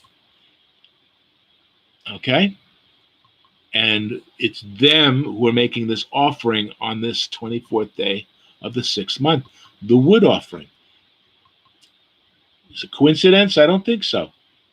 We go to the prophet Yoel now. So I'm going through a lot of these quote-unquote minor prophets, but they're all powerful, they're all wonderful, and they're all filled with warnings and blessings, and some warnings are blessings because the Lord chastens those that he loves, right?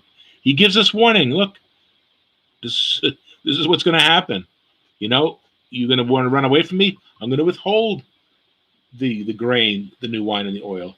You come forward and serve me properly and love me, you'll see abundance of new wine, oil, and grain, as well as the wood offering, which represents the sacrifices, right? Because the knots of wood that are offered by the tribes are for the burning on the altar. Okay, Yoel chapter 1, verses 8 through 10. Lament like a virgin girded with sackcloth for her husband of her youth. The grain offering and the drink offering have been cut off from the house of Yahweh. The priests mourn who minister to Yahweh. The field is wasted, the land mourns, for the grain is ruined, the new wine is dried up, and the oil fails. Yoel chapter 2, verse 18. Just turn to page chapter 2. Then Yahweh will be zealous for his land and pity his people. Yahweh will answer and say to his people, behold, Hine, look what up. I will send you grain and new wine and oil, and you'll be satisfied by them. I will no longer make you a reproach among the nations. So as he blesses us with the grain, new wine, and oil, we offer from that the tithe. We give it back to him, the proof of his pudding. Hine, I'm presenting you the proof, the evidence. When you go to these big services where the Lord is being praised, right? Can somebody testify? Give me testimony. We need a testimony. That's a hine. That's a hine. When you come together, anyone have any testimony? Yeah, I want to give thanks to the Lord this week. This is what's happened. I was at my wit's end. This is how he blessed me. That's testimony time. Testimony time. That's the hine. That's the evidence. You want the evidence? There it is. It's the grain, the wine, the oil. And you will be satisfied with them. You will be blessed with them, and you will give me back the tithe of that, showing me this is what you've done for me. And it's given to you, and it goes to the service of those who faithfully minister. As we read in the New Covenant writings, where those who faithfully minister will be fed by keeping their duties and being faithful. Okay? I will no longer make you a reproach among the nations. Yirmiyahu, the book of Jeremiah, chapter 31. A very popular chapter, no? Yirmiyahu, chapter 31, verse 8 to 12. Behold, Hine, again, proof. I will bring them from the north country and gather them from the ends of the earth. Hine, this is the proof of what I'm going to say. This is what's going to happen. And this is, of course, the north. This is Jacob. This is coming back from exile in these days that we're living in right now. I will bring them forth from the north country and gather them from the ends of the earth. Among them is the blind and the lame, the woman with child, and the one who labors with child. So in other words, many of these are the most vulnerable among us. Together, echad, one. A great throng shall return there. They shall come with weeping, with supplications, and I will lead them. I will cause them to walk by the rivers of waters in a straight way, a right way, a pure way, in which they shall not stumble. For I am a father to Israel, and Ephraim is my firstborn. Hear the word of Yahweh, O nations. Again, the number 70, the wine, the 70, the nations. O nations, declare it to the isles afar off and say, he who scattered Israel will gather him and keep him as a shepherd does his flock. For Yahweh has redeemed Yaakov and ransomed him from the hand of one stronger than he. Therefore they shall come and sing in the height of Zion, streaming, rushing to the goodness of Yahweh, for wheat and new wine and oil, for the young of the flock and the herd. Their souls shall be like a well-watered garden, and they shall sorrow no more at all. So the blessings of the wine, the oil, the grain,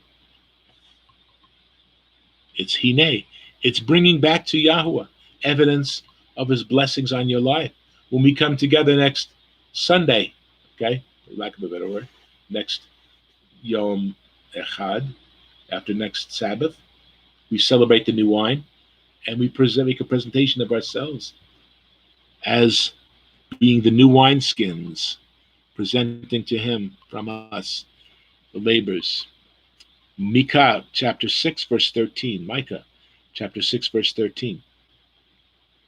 Therefore, I will also make you sick by striking you, by making you desolate because of your sins. So we're kind of bouncing back and forth, right? We're bouncing back and forth from warnings to blessings. We're doing that deliberately. So we see the full scope of the hand of Yahweh upon us. It's a warning. It's a call to action, a call to arms. It's a call to lay down your weapons also, and come out with your hands up and wave the white flag of surrender. Okay, make you desolate because of your sins. You shall eat but not be satisfied. Hunger shall be in your midst. You may carry some away, but shall not save them. And what you do rescue, I will give over to the sword. You shall sow but not reap. You shall tread the olives, but not anoint yourselves with the oil. And you shall make sweet wine, but you shall not drink the wine. Okay. When the Lamb opened the third seal, I heard the third living creature saying, come and see. So I looked, and behold, Hine, a black horse. And he who sat upon it had a pair of scales in his hand. And I heard a voice in the midst of the four living creatures saying, a quart of wheat for a denarius, and 3 quarts of barley for a denarius. And do no harm to the oil and the wine. Famine arrives. And here we see all 4 of the represented first fruits in this statement, right? Famine arrives. The poor must pay a day's wages, a denarius. We see that in Matthew 20, verse 2. For starvation rations. The oil and the new wine are now luxuries far beyond their means. I have a quote here from Yechiel Lichtenstein, where he comments saying, the weighing of the bread is a sign of a curse. He refers to Leviticus 26:26. You shall dole out your bread by weight. You shall eat, but you will not be satisfied. And then this is a note from, again, from an NIV study. 1 quart of wheat would barely be enough for one person. 3 quarts of the less nutritious barley would barely be enough for a small family. Famine had inflated the prices to at least 10 times their normal level. Wine and oil there was limits on the destruction. Don't touch the wine and the oil. The limits are set by the rider on the black horse. The roots of the olive and the vine go deeper and would not be immediately affected by a limited drought. I'm going to the book of Revelation, chapter 14, verses 14 to 20. Then I looked, and behold, Hine, there he is on a white cloud, and on the cloud sat one like the Son of Man, having on his head a golden crown, and in his hand a sharp sickle.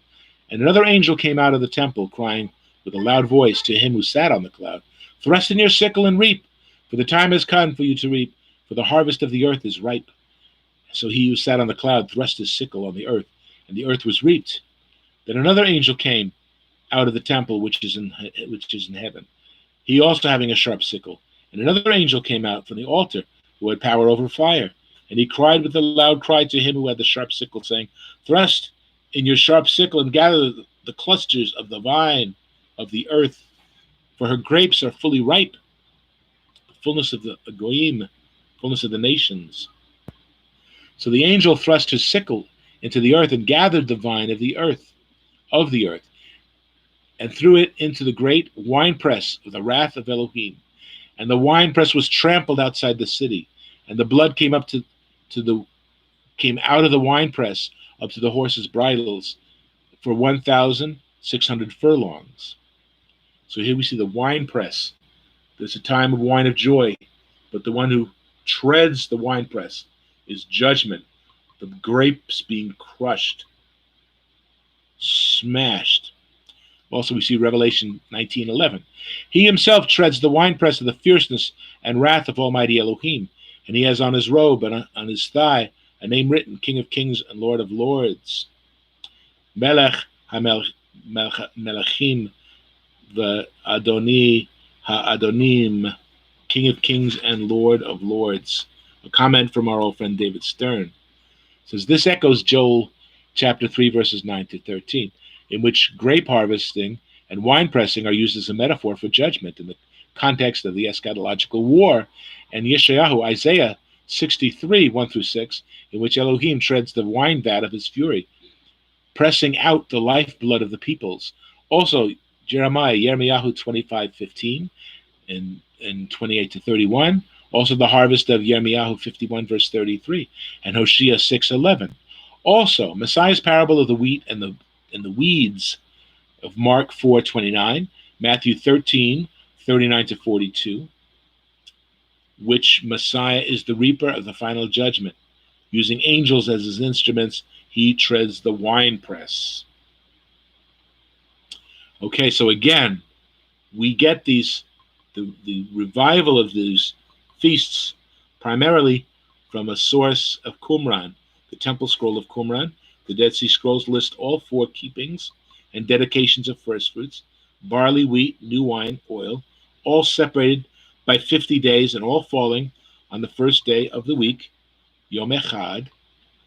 So I, your fearless tour guide of the unknown and little known occasion and territory, am new at this. At this time, I did a lot of research. I found some interesting things throughout the scriptures here, a lot of interesting nuggets. One of them refers to the book of the Septuagint, which we're familiar with, the LXX, which is the Septuagint, the Greek translation of the Hebrew Bible, which is the most reliable as far as the version, because that comes from an older version of the Hebrew into the Greek. And thankfully, the Greek and Hebrew translate better between them than they do the English, too. So there's a version of Exodus chapter 32, verse 17. Now, if you're starting to nod off, you can pause this, go splash some water on your face, because this is pretty cool. What comes down here, I discovered this. It's pretty cool. This is not a fruit of my research. We're talking about fruit. This is not me, so it's not like, oh, high and mighty, how wonderful you are for coming across.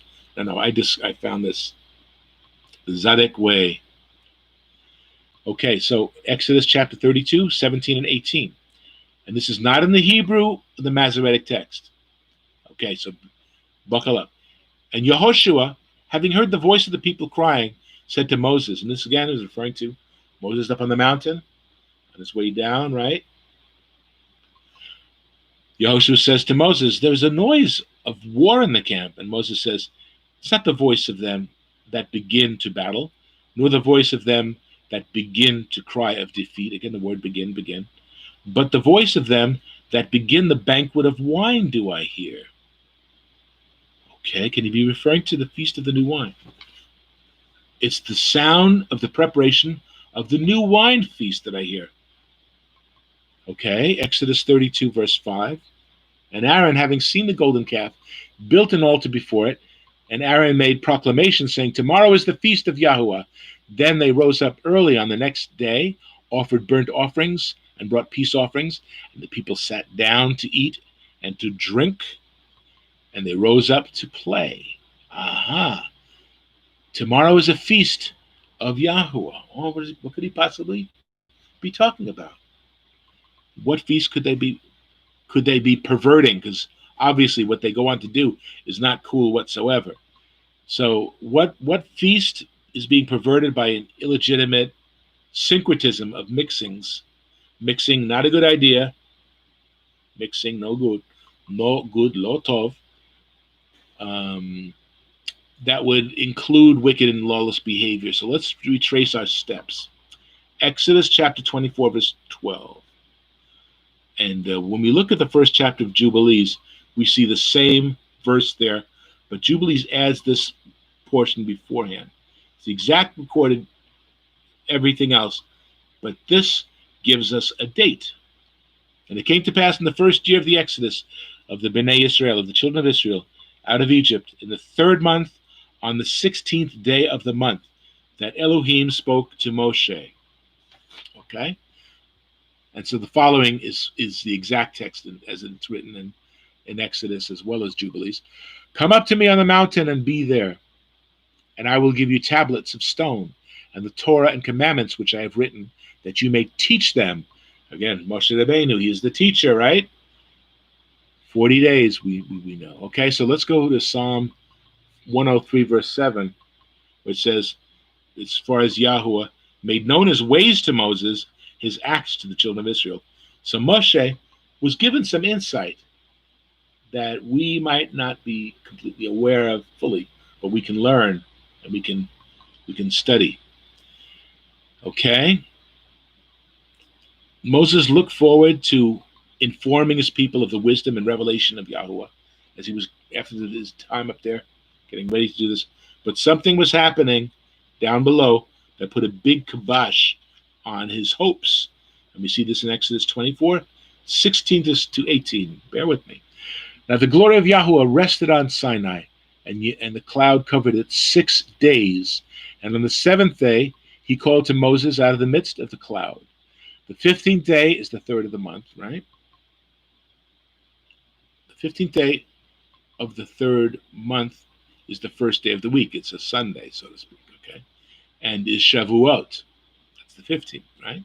The 16th is Monday, day 2 of the week. We add 6 days and come to day 22, okay, which is also Sunday, the 7th day of, and it's is day 23. And the Monday, verse 17, continuing. The sight of the glory of Yahuwah was like a consuming fire on the top of the mountain in the eyes of the children of Israel. So Moses went into the midst of the cloud and went up into the mountain, and Moses was on the mountain 40 days, 40 nights. Okay, where am I going with this? So when you add 40 days, you arrive at the 2nd day of the 5th month, which falls on a Sabbath day. This means that he comes down on the 3rd day of the month, which is the first day of the week, or a Sunday. That's, remember where Aaron is saying tomorrow is a special feast day. Okay, so the next day is when Moses is coming down.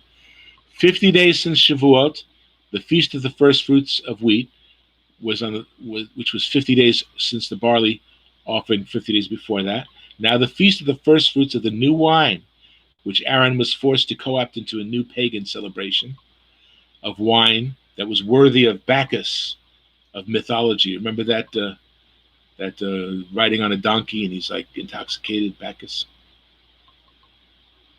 the god of wine or wine excess, right?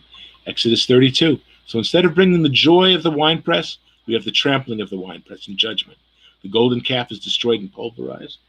3,000 die. There's plague and judgment that results. 32 verse 1. 32 verse 1. So let's go all the way back to the beginning of the chapter.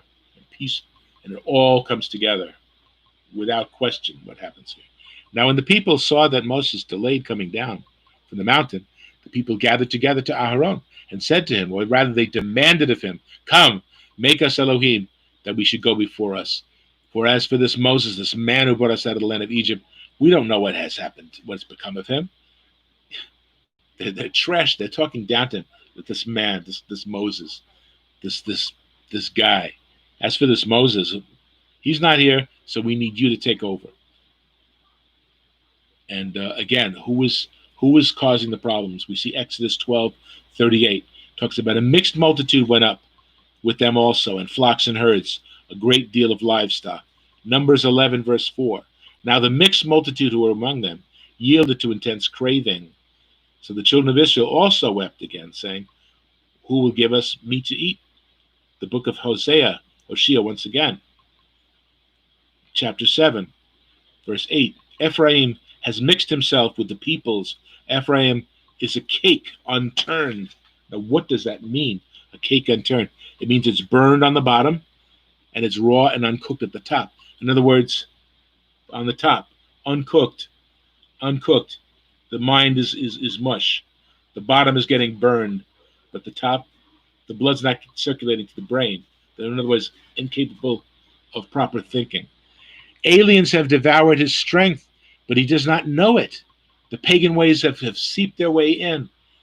The mixed multitude implies a lot of bad stuff. Joshua chapter 8, verse 34. Joshua 8:34, Yehoshua.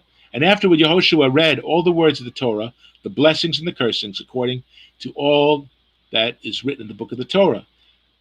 There was not a word of all that Moses commanded that Yehoshua did not read before all the assembly of Israel, with the women, the little ones, and the strangers who were living among them. Romans 9, verse 6. But it is not that the word of Elohim has taken no effect, for they are not all Israel who are of Israel. Nehemiah chapter 13, verse 3. Now it was when they heard Torah that they separated all the mixed multitude from Israel. So this is not, I'm not talking about mixed racial heritage. Don't get me wrong. I'm not talking about that at all. But you read in the book of Ezra, the end of Nehemiah, they both make all this progress, and all of a sudden, but then they start intermarrying with all the pagans and having pagan babies and having all this stuff. And they were on the verge of collapse before they even got started to be a nation again. So the mixed multitude, the mixing. And again, please don't put words in my mouth. I'm not speaking about mixed racial heritage. I'm not talking about racial heritage whatsoever. Not at all. In fact, I'll bet all these people are all olive-complected people. Has nothing to do with race. 2 Corinthians 6, verse 14. Do not be unequally yoked together with unbelievers. For what fellowship has righteousness with lawlessness, and what communion has light with darkness? Beware of the mixture. Deuteronomy 22, verse 9 to 11. You shall not sow your vineyard with diverse seeds. Don't plow with an ox and a donkey together.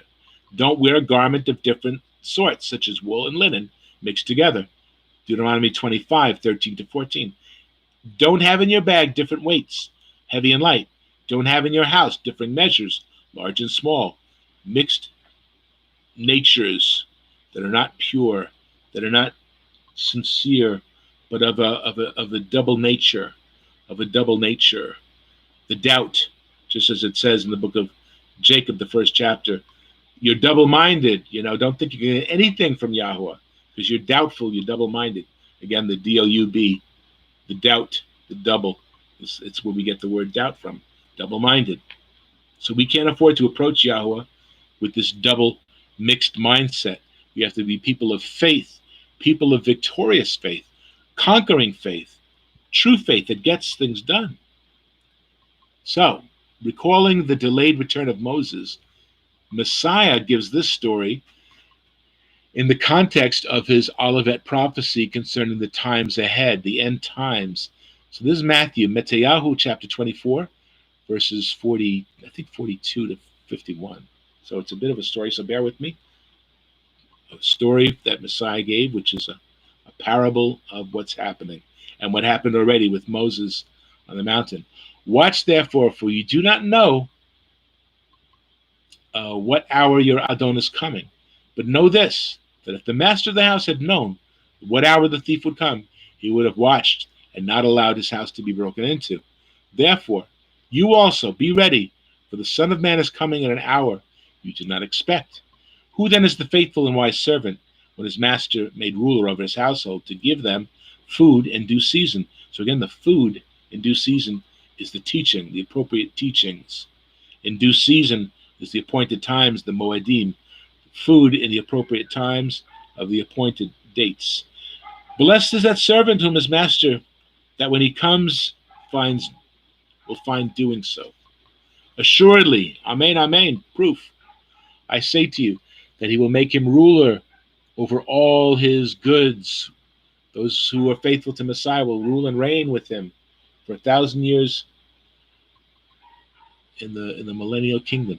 But if that evil servant says in his heart, my master is delaying his coming, and again, 2 Peter 3, verse 9, Yahweh is not slack concerning his promise, as some count slackness, but is long-suffering towards us, not willing that any should perish, but that all should come to repentance. So that's the mindset of the delay. The delay. Remember what happened to King Saul. Remember, he was supposed to wait for Samuel, and he couldn't wait for him. He waited for a week, and you know what? We got to get going. So he made the offering, and as he finishes making the offering, Samuel arrives and says, what are you doing? And Samuel tells Shaul, look, I would have made your dynasty last forever, but it is done. It is done. To whom much is given, much is required. Again, Shaul was king. He didn't have a whole lot of wiggle room, did he? Moses didn't have a whole lot of wiggle room either, as far as the promise of entering the land of promise, right? He messed up, and that was it. So be careful, people. Be careful. If you are of his elect, your wiggle room is very limited because you should know better. You should know better. We follow the ethic of Messiah. We do as Messiah does and did. Think as he thinks. Walk as he walks. We don't have the wiggle room to say, so what? We'll get to it later, whatever. No. We have no wiggle room. Okay? So again, he's talking about these people saying, my master is delaying his coming. And he begins to beat his fellow servants and to eat and drink with drunkards. So in essence, just as Moses was delayed up on the mountain, so let's have some wine. Let's rise up and let's play. That was described in the book of Exodus. Now, Messiah is implying the same scenario that this evil servant is planning. So the master of all, that servant, will come on a day he's not looking for him, in an hour he is not aware of. And don't you think for that moment that perverted new wine celebration was going down, Moses appears right at that same time, right? I hear the beginning of the wine festival. I hear the beginning of the wine festival is what he said. I hear it beginning.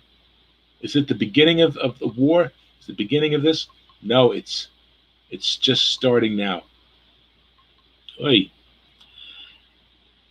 He will come in an hour he's not aware of, and will cut him in two and appoint him his portion with the hypocrites.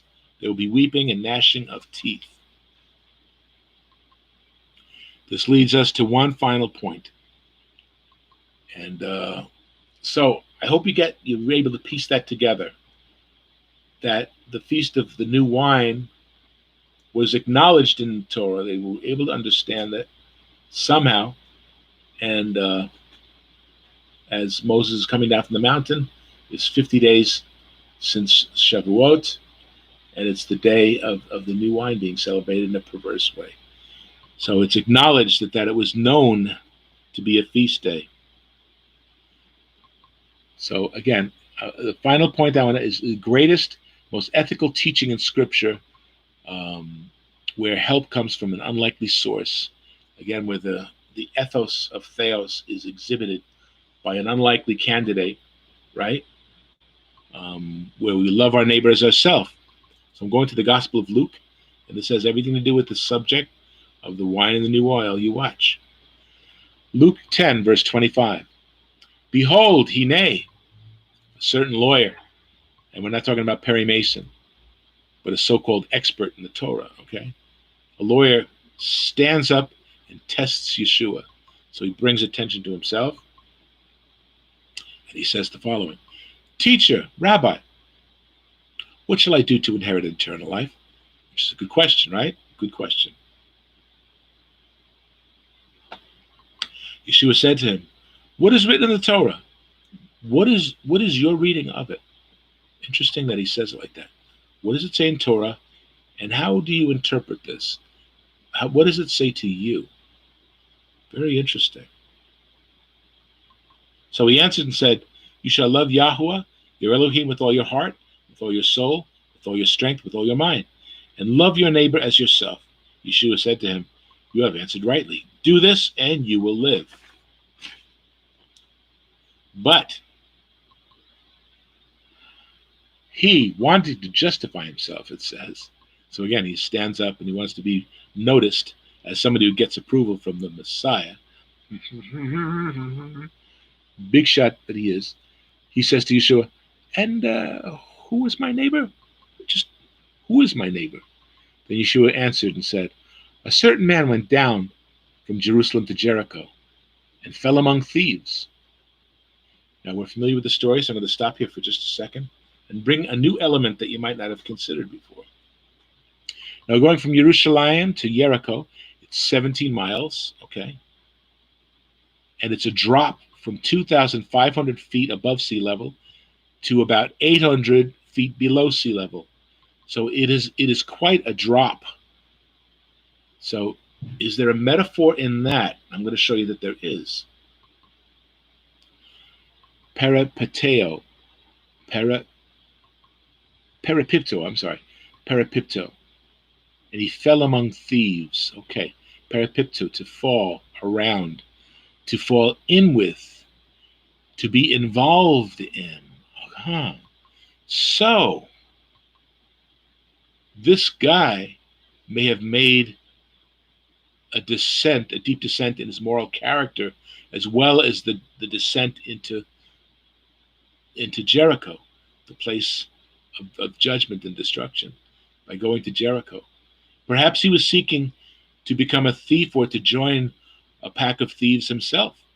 But his scheme backfires and he suddenly finds himself a victim, right?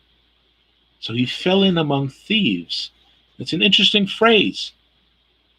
It could very well be that his character, well, I'll continue the story so we'll get a better perspective. So he becomes a victim himself. So he fell in among thieves, who stripped him of his clothing, wounded him, and departed, leaving him half dead.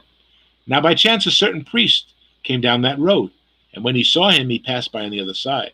So he's traveling to Jerusalem. He's going up to serve. So in his mind, he couldn't afford to be defiled by touching a corpse. Okay? So he thinks he's got an excuse.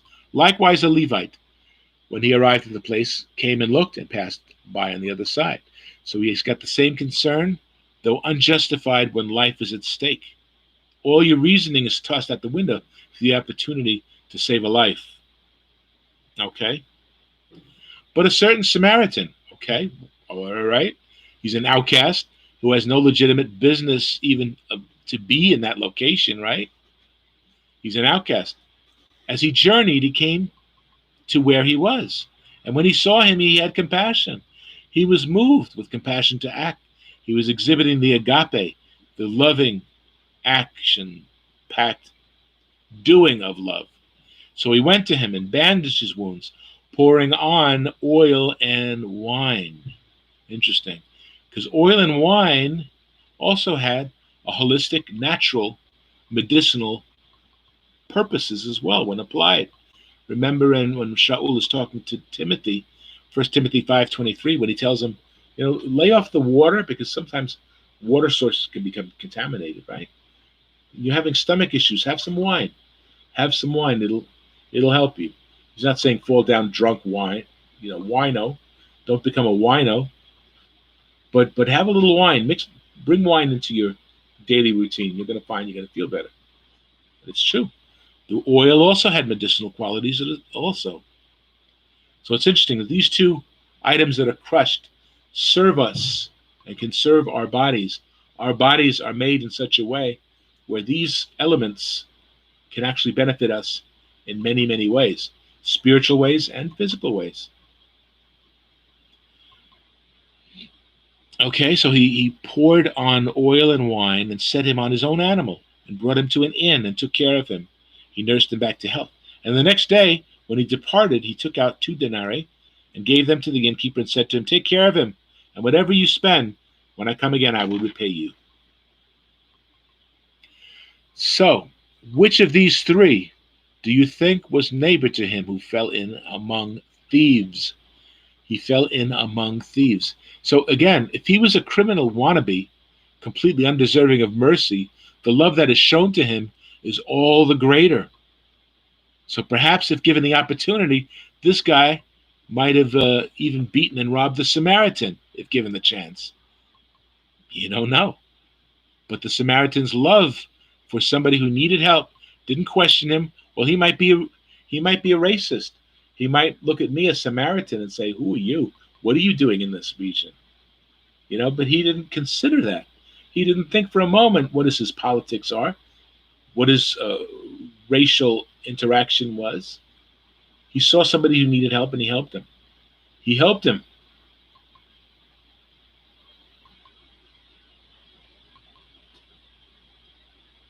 So he said, who was his neighbor? And this guy who was seeking the limelight said, "He who showed mercy on him."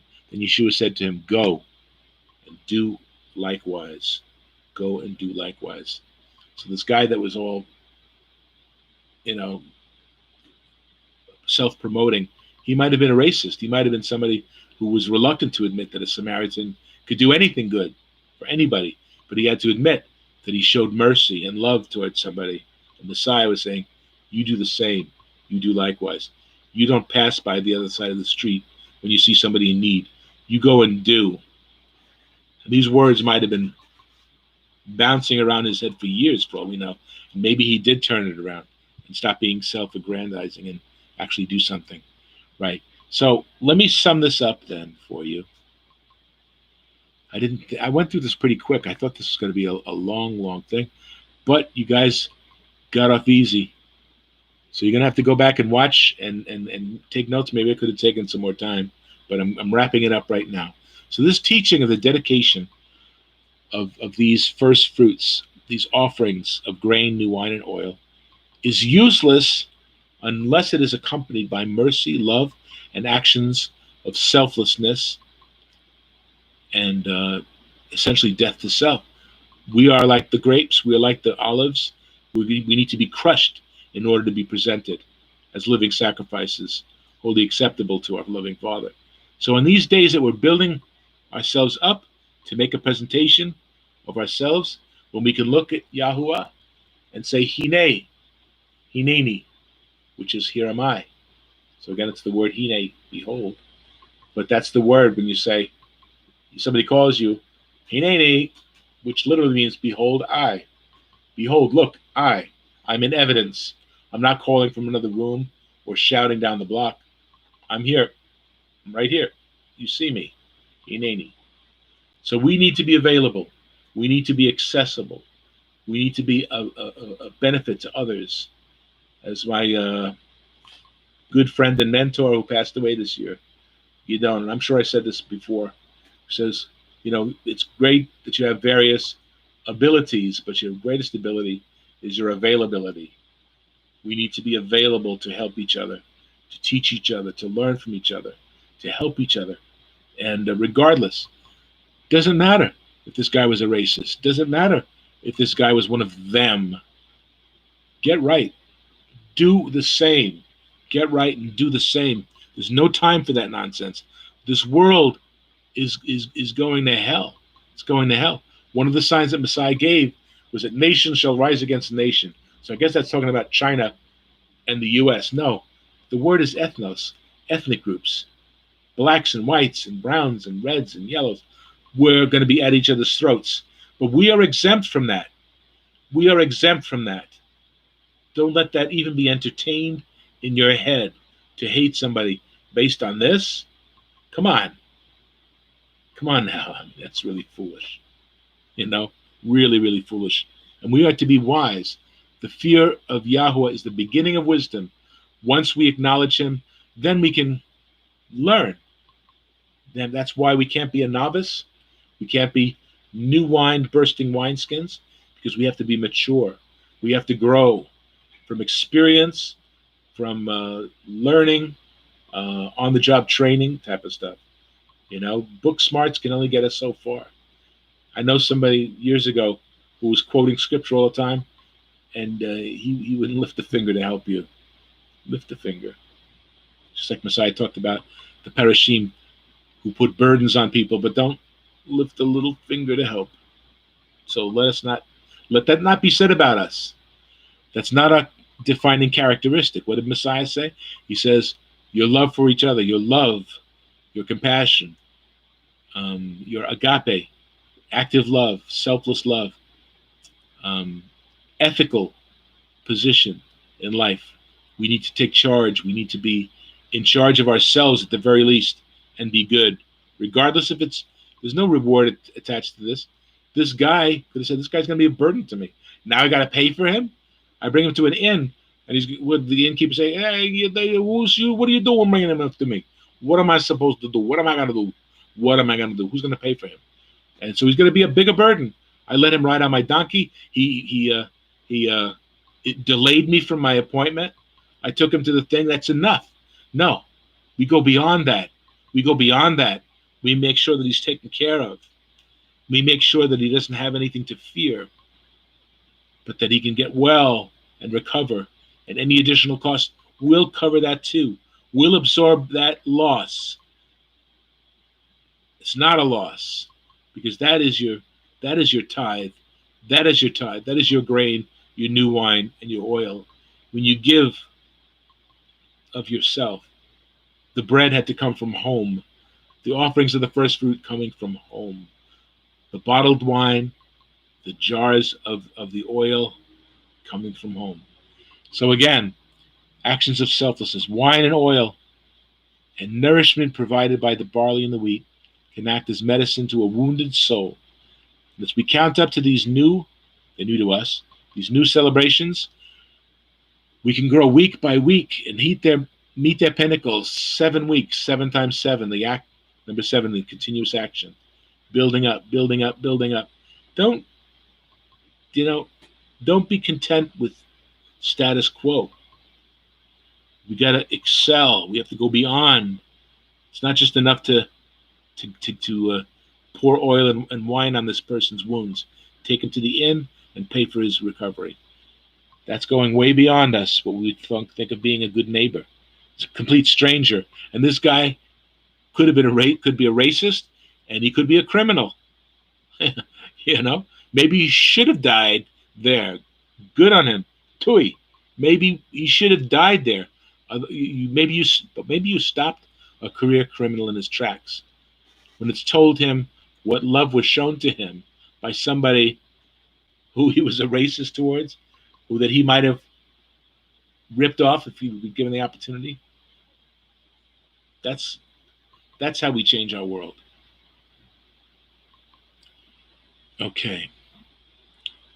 So again, that 7th Sabbath, symbol of perfection and completeness, and the continuous actions of mercy, so that we are prepared and equipped to make the appropriate offerings of ourselves to a merciful Elohim. That's our goal. That's our goal. It's not fancy. It's not fancy. I know this congregation that somebody's going to, and it's all about, wow, they got all these programs going on. Oh, and they got these annexes. Oh, and they're doing this. Oh, wait, and they're doing this also. And they're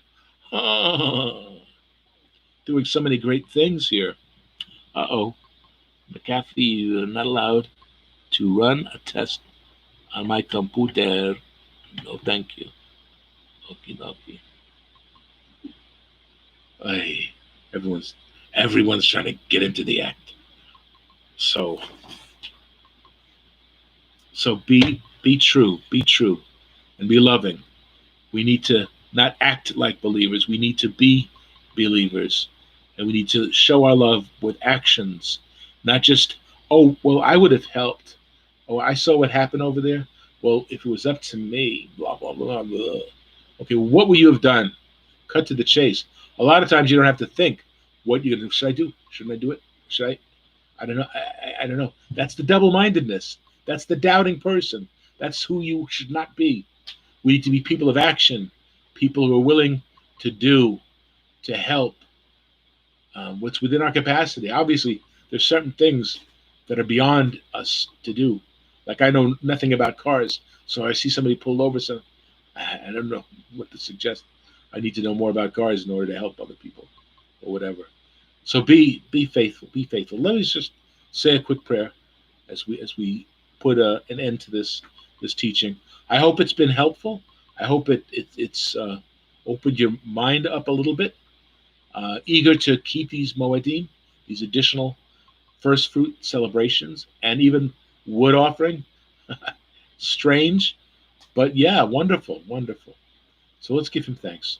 Avinu Malkeinu, our Father, our King, we thank you this day, this holy Shabbat, Abba. We have assembled one way or another on this, your Shabbat, which is the only day which is mandated that we assemble.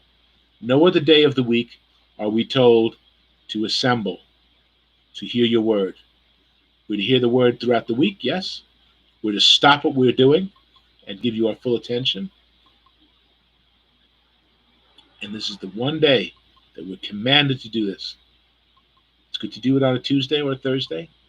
Yes, any day is good, but this is the day. This is the day that you have ordained, Father. We're thankful for that. We thank you for these additional times to explore and to grow and to experience, Abba. Your Moedim, your appointed times, are experiential. They're not just little booklets to read or little things to look up in an encyclopedia. They're living, breathing, real things.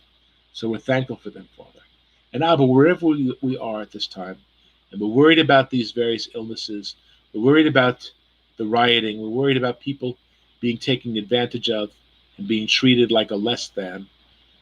We're concerned with all these things, Father. But first and foremost, you are Yahuwah. You are the one true Elohim. And we need to serve you, put you first and foremost, and serve each other, be servants of all, to truly serve in spirit and in truth, and to worship you, Father. And again, we thank you, Father. And I pray for the needs of those who are watching, that you would help meet them, whether they're physical, spiritual, psychological, emotional, even financially, Father. That you would help us this day, Father. Help us to overcome. Help us to overcome fear. Help us to overcome any lingering thing in our lives, Abba, that we need to exercise out. And I just pray that you give us the strength and the wisdom, Abba, as we proceed full speed ahead, Abba, with you guiding us to walk before you and to be perfect, to be blameless, to be the unique individuals that you have created us to be. So we thank you for this day, and we give you praise for all things. In Yeshua's holy name, amen. Amen. Amen. Amen. Todah Rabbah. Thank you, Father. Thank you, Father. And again, last week's teaching about the Father and mercy and how that plays out is really amazing stuff. So I pray that you would avail yourself to that as well. And again, next week we will do a full teaching on the new wine and all that it represents. And it's pretty wild, pretty great. And there's a lot of good stuff on the... Thank you. Got a lot of stuff on the back burner. Thank you. On the back burner, on the on-deck circle. But today is sufficient. So we're thankful. We're thankful so much that you've joined us. And please tell people about it. Subscribe, if you will. We're not going to shake you down financially. Freely we've been given, freely we give. And again, we have no copyright on anything that's produced here. So share it. Go back and look at different portions. Take it, run with it. As I said weeks before, build on it. Go in a different direction. From talking about this, go into what other subject might be touched upon. But please use the word, know the word, grow in the word, and be the best you can be. Yesterday we were talking about a book called Let My People Go, and I said, let my people grow. Let my people grow. We need to grow and to be better, to be better, to do better, to think better. And we can. And it doesn't mean self-flagellation, beating ourselves up, but no. But to set a standard that we need to hold ourselves to. Otherwise, we just keep making excuses for not being able to do stuff that should be pretty well understood. So again, next week's teaching is pretty interesting and so on. A lot of stuff coming down the pike. So please be with us. We thank you for being with us. And again, if you're watching us live, that's wonderful. It's 1:14. on July 11th.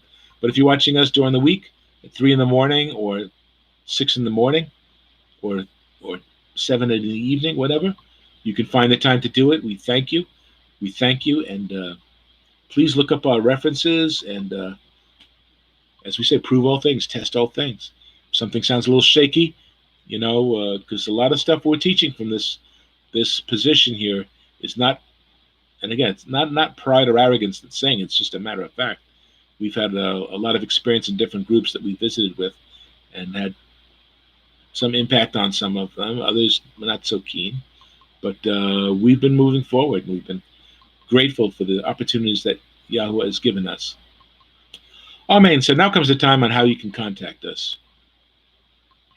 You can give me 5. You can give me 5 right there. Come on, let it go. Okay. Or you can write to us, Beth Tefilah Messianic Congregation, Inc. I have it written down there. Beth Tefilah, Beth Tefilah, Beth Tefilah House of Prayer, which is referring to Isaiah 56, House of Prayer for All Nations. Beth Tefilah Messianic Congregations, P.O. Box 170384. 170384. That's in Ozone Park, New York, 11417.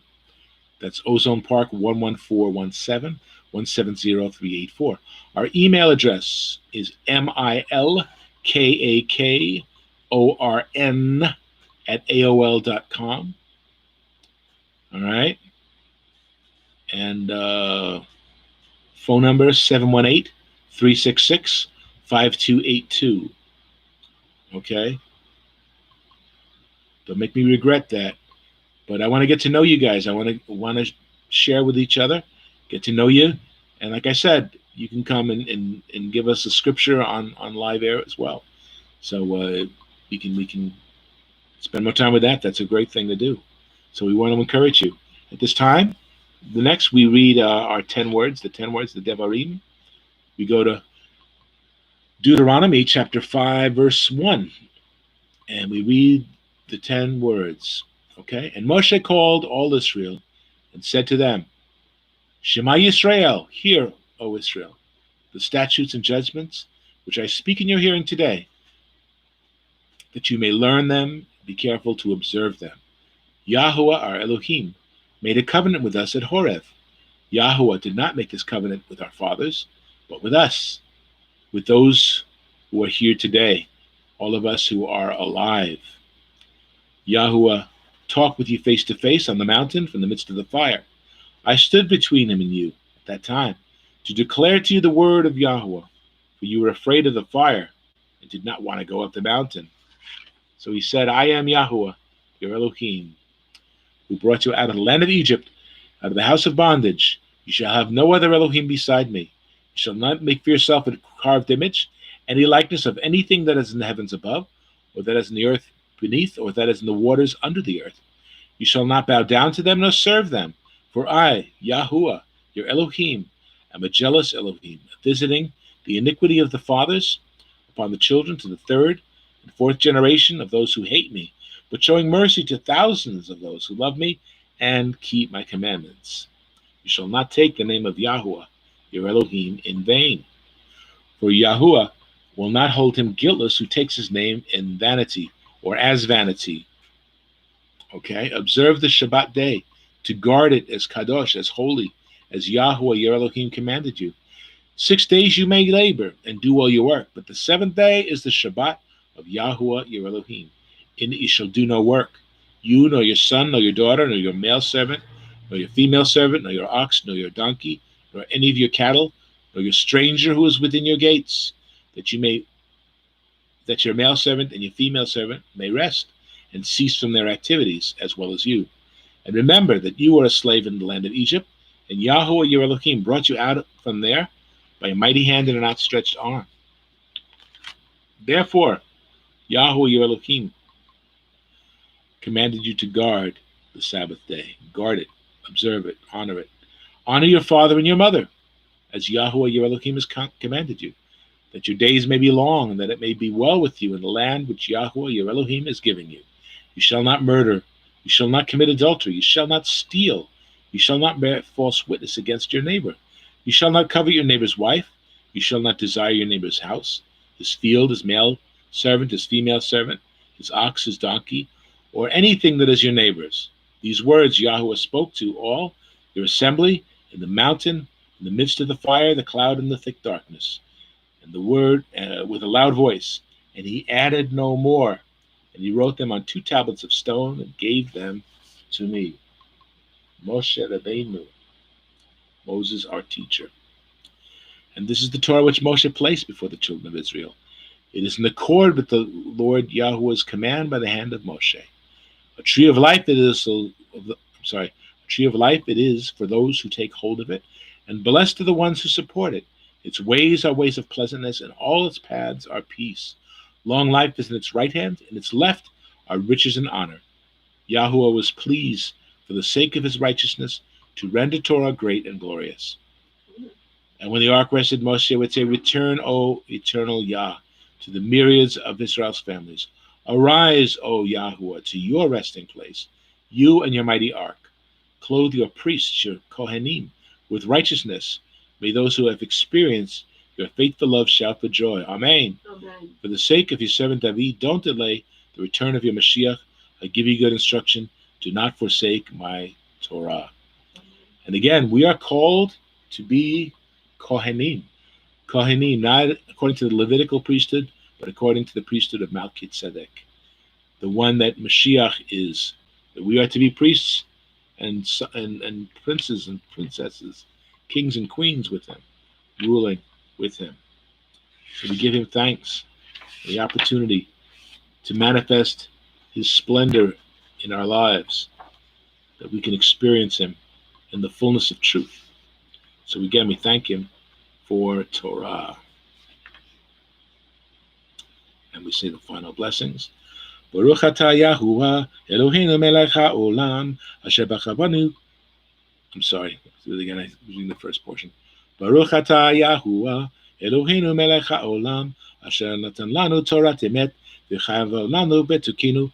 Baruch atah Yahuwah noten haTorah. Amen. Amen. Blessed are you, Yahuwah, our Elohim, Melech haolam, sovereign of infinity of the universe, who has given us a Torah of truth, Torat emet, and has planted eternal life in our midst. And blessed are you, Noten HaTorah, the giver of the Torah. Amen. Amen. And here we come to yet another ending, another conclusion. May the eternal Yahuwah bless you and keep you, and may he make his face to shine upon you and be gracious unto you. May he lift up his countenance upon you and give you peace. Shalom, shalom, the perfect peace that surpasses our understanding, to guard our hearts and our minds. In Messiah Yeshua we pray. Amen.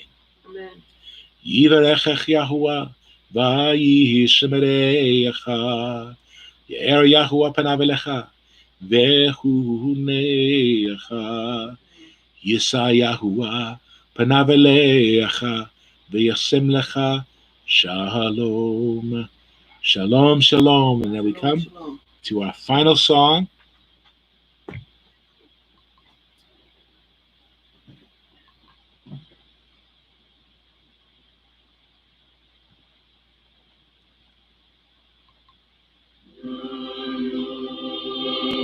Bless you and keep you.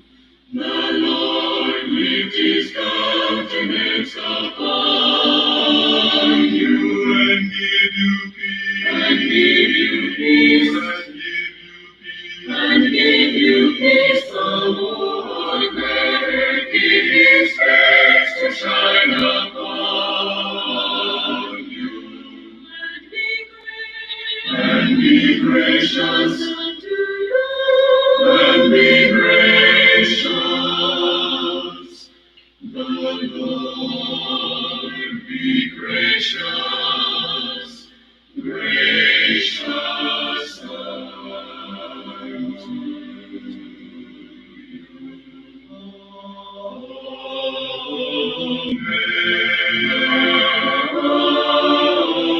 Amen.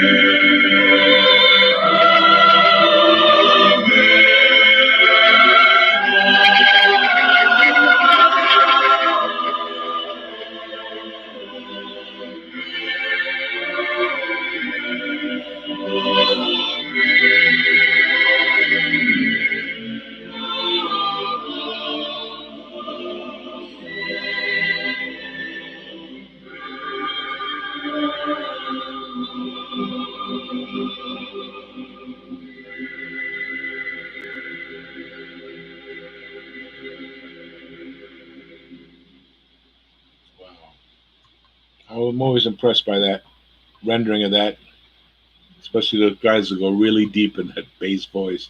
Wow. So, Amen and Amen, we thank you for once again being with us. And please let people know about us. Check us out. Please let us know. Look at our previous programs too. We did some really in depth studies on a lot of fascinating subjects. And I tell you, you watch the thing on the Father, Merciful Father, it's going to be a lot of amazing stuff in there that you may or may not know. But we teach each other, we learn from each other. So again, I wish you well. Stay safe. Stay united but divided physically. Whatever we need to do, let us be smart. Let us be clean. Let us wash our hands, not as the hypocrites do, but as people conscientious and are helpful with each other. Just watch out for each other. Watch out for each other, and make sure you don't fall in with a group of thieves. Make sure you don't do that. That could be the least difficult thing to do this coming week, hopefully. So again, we thank you again for being with us, and continue to check us out and stop on by. Come on, sit down a spell, and just do the special knock, and you're in. Okay. So again, we thank you, and Shabbat Shalom, and be well, Chavarim and Mishpocha. Shalom, Amen. shalom. Shalom, shalom.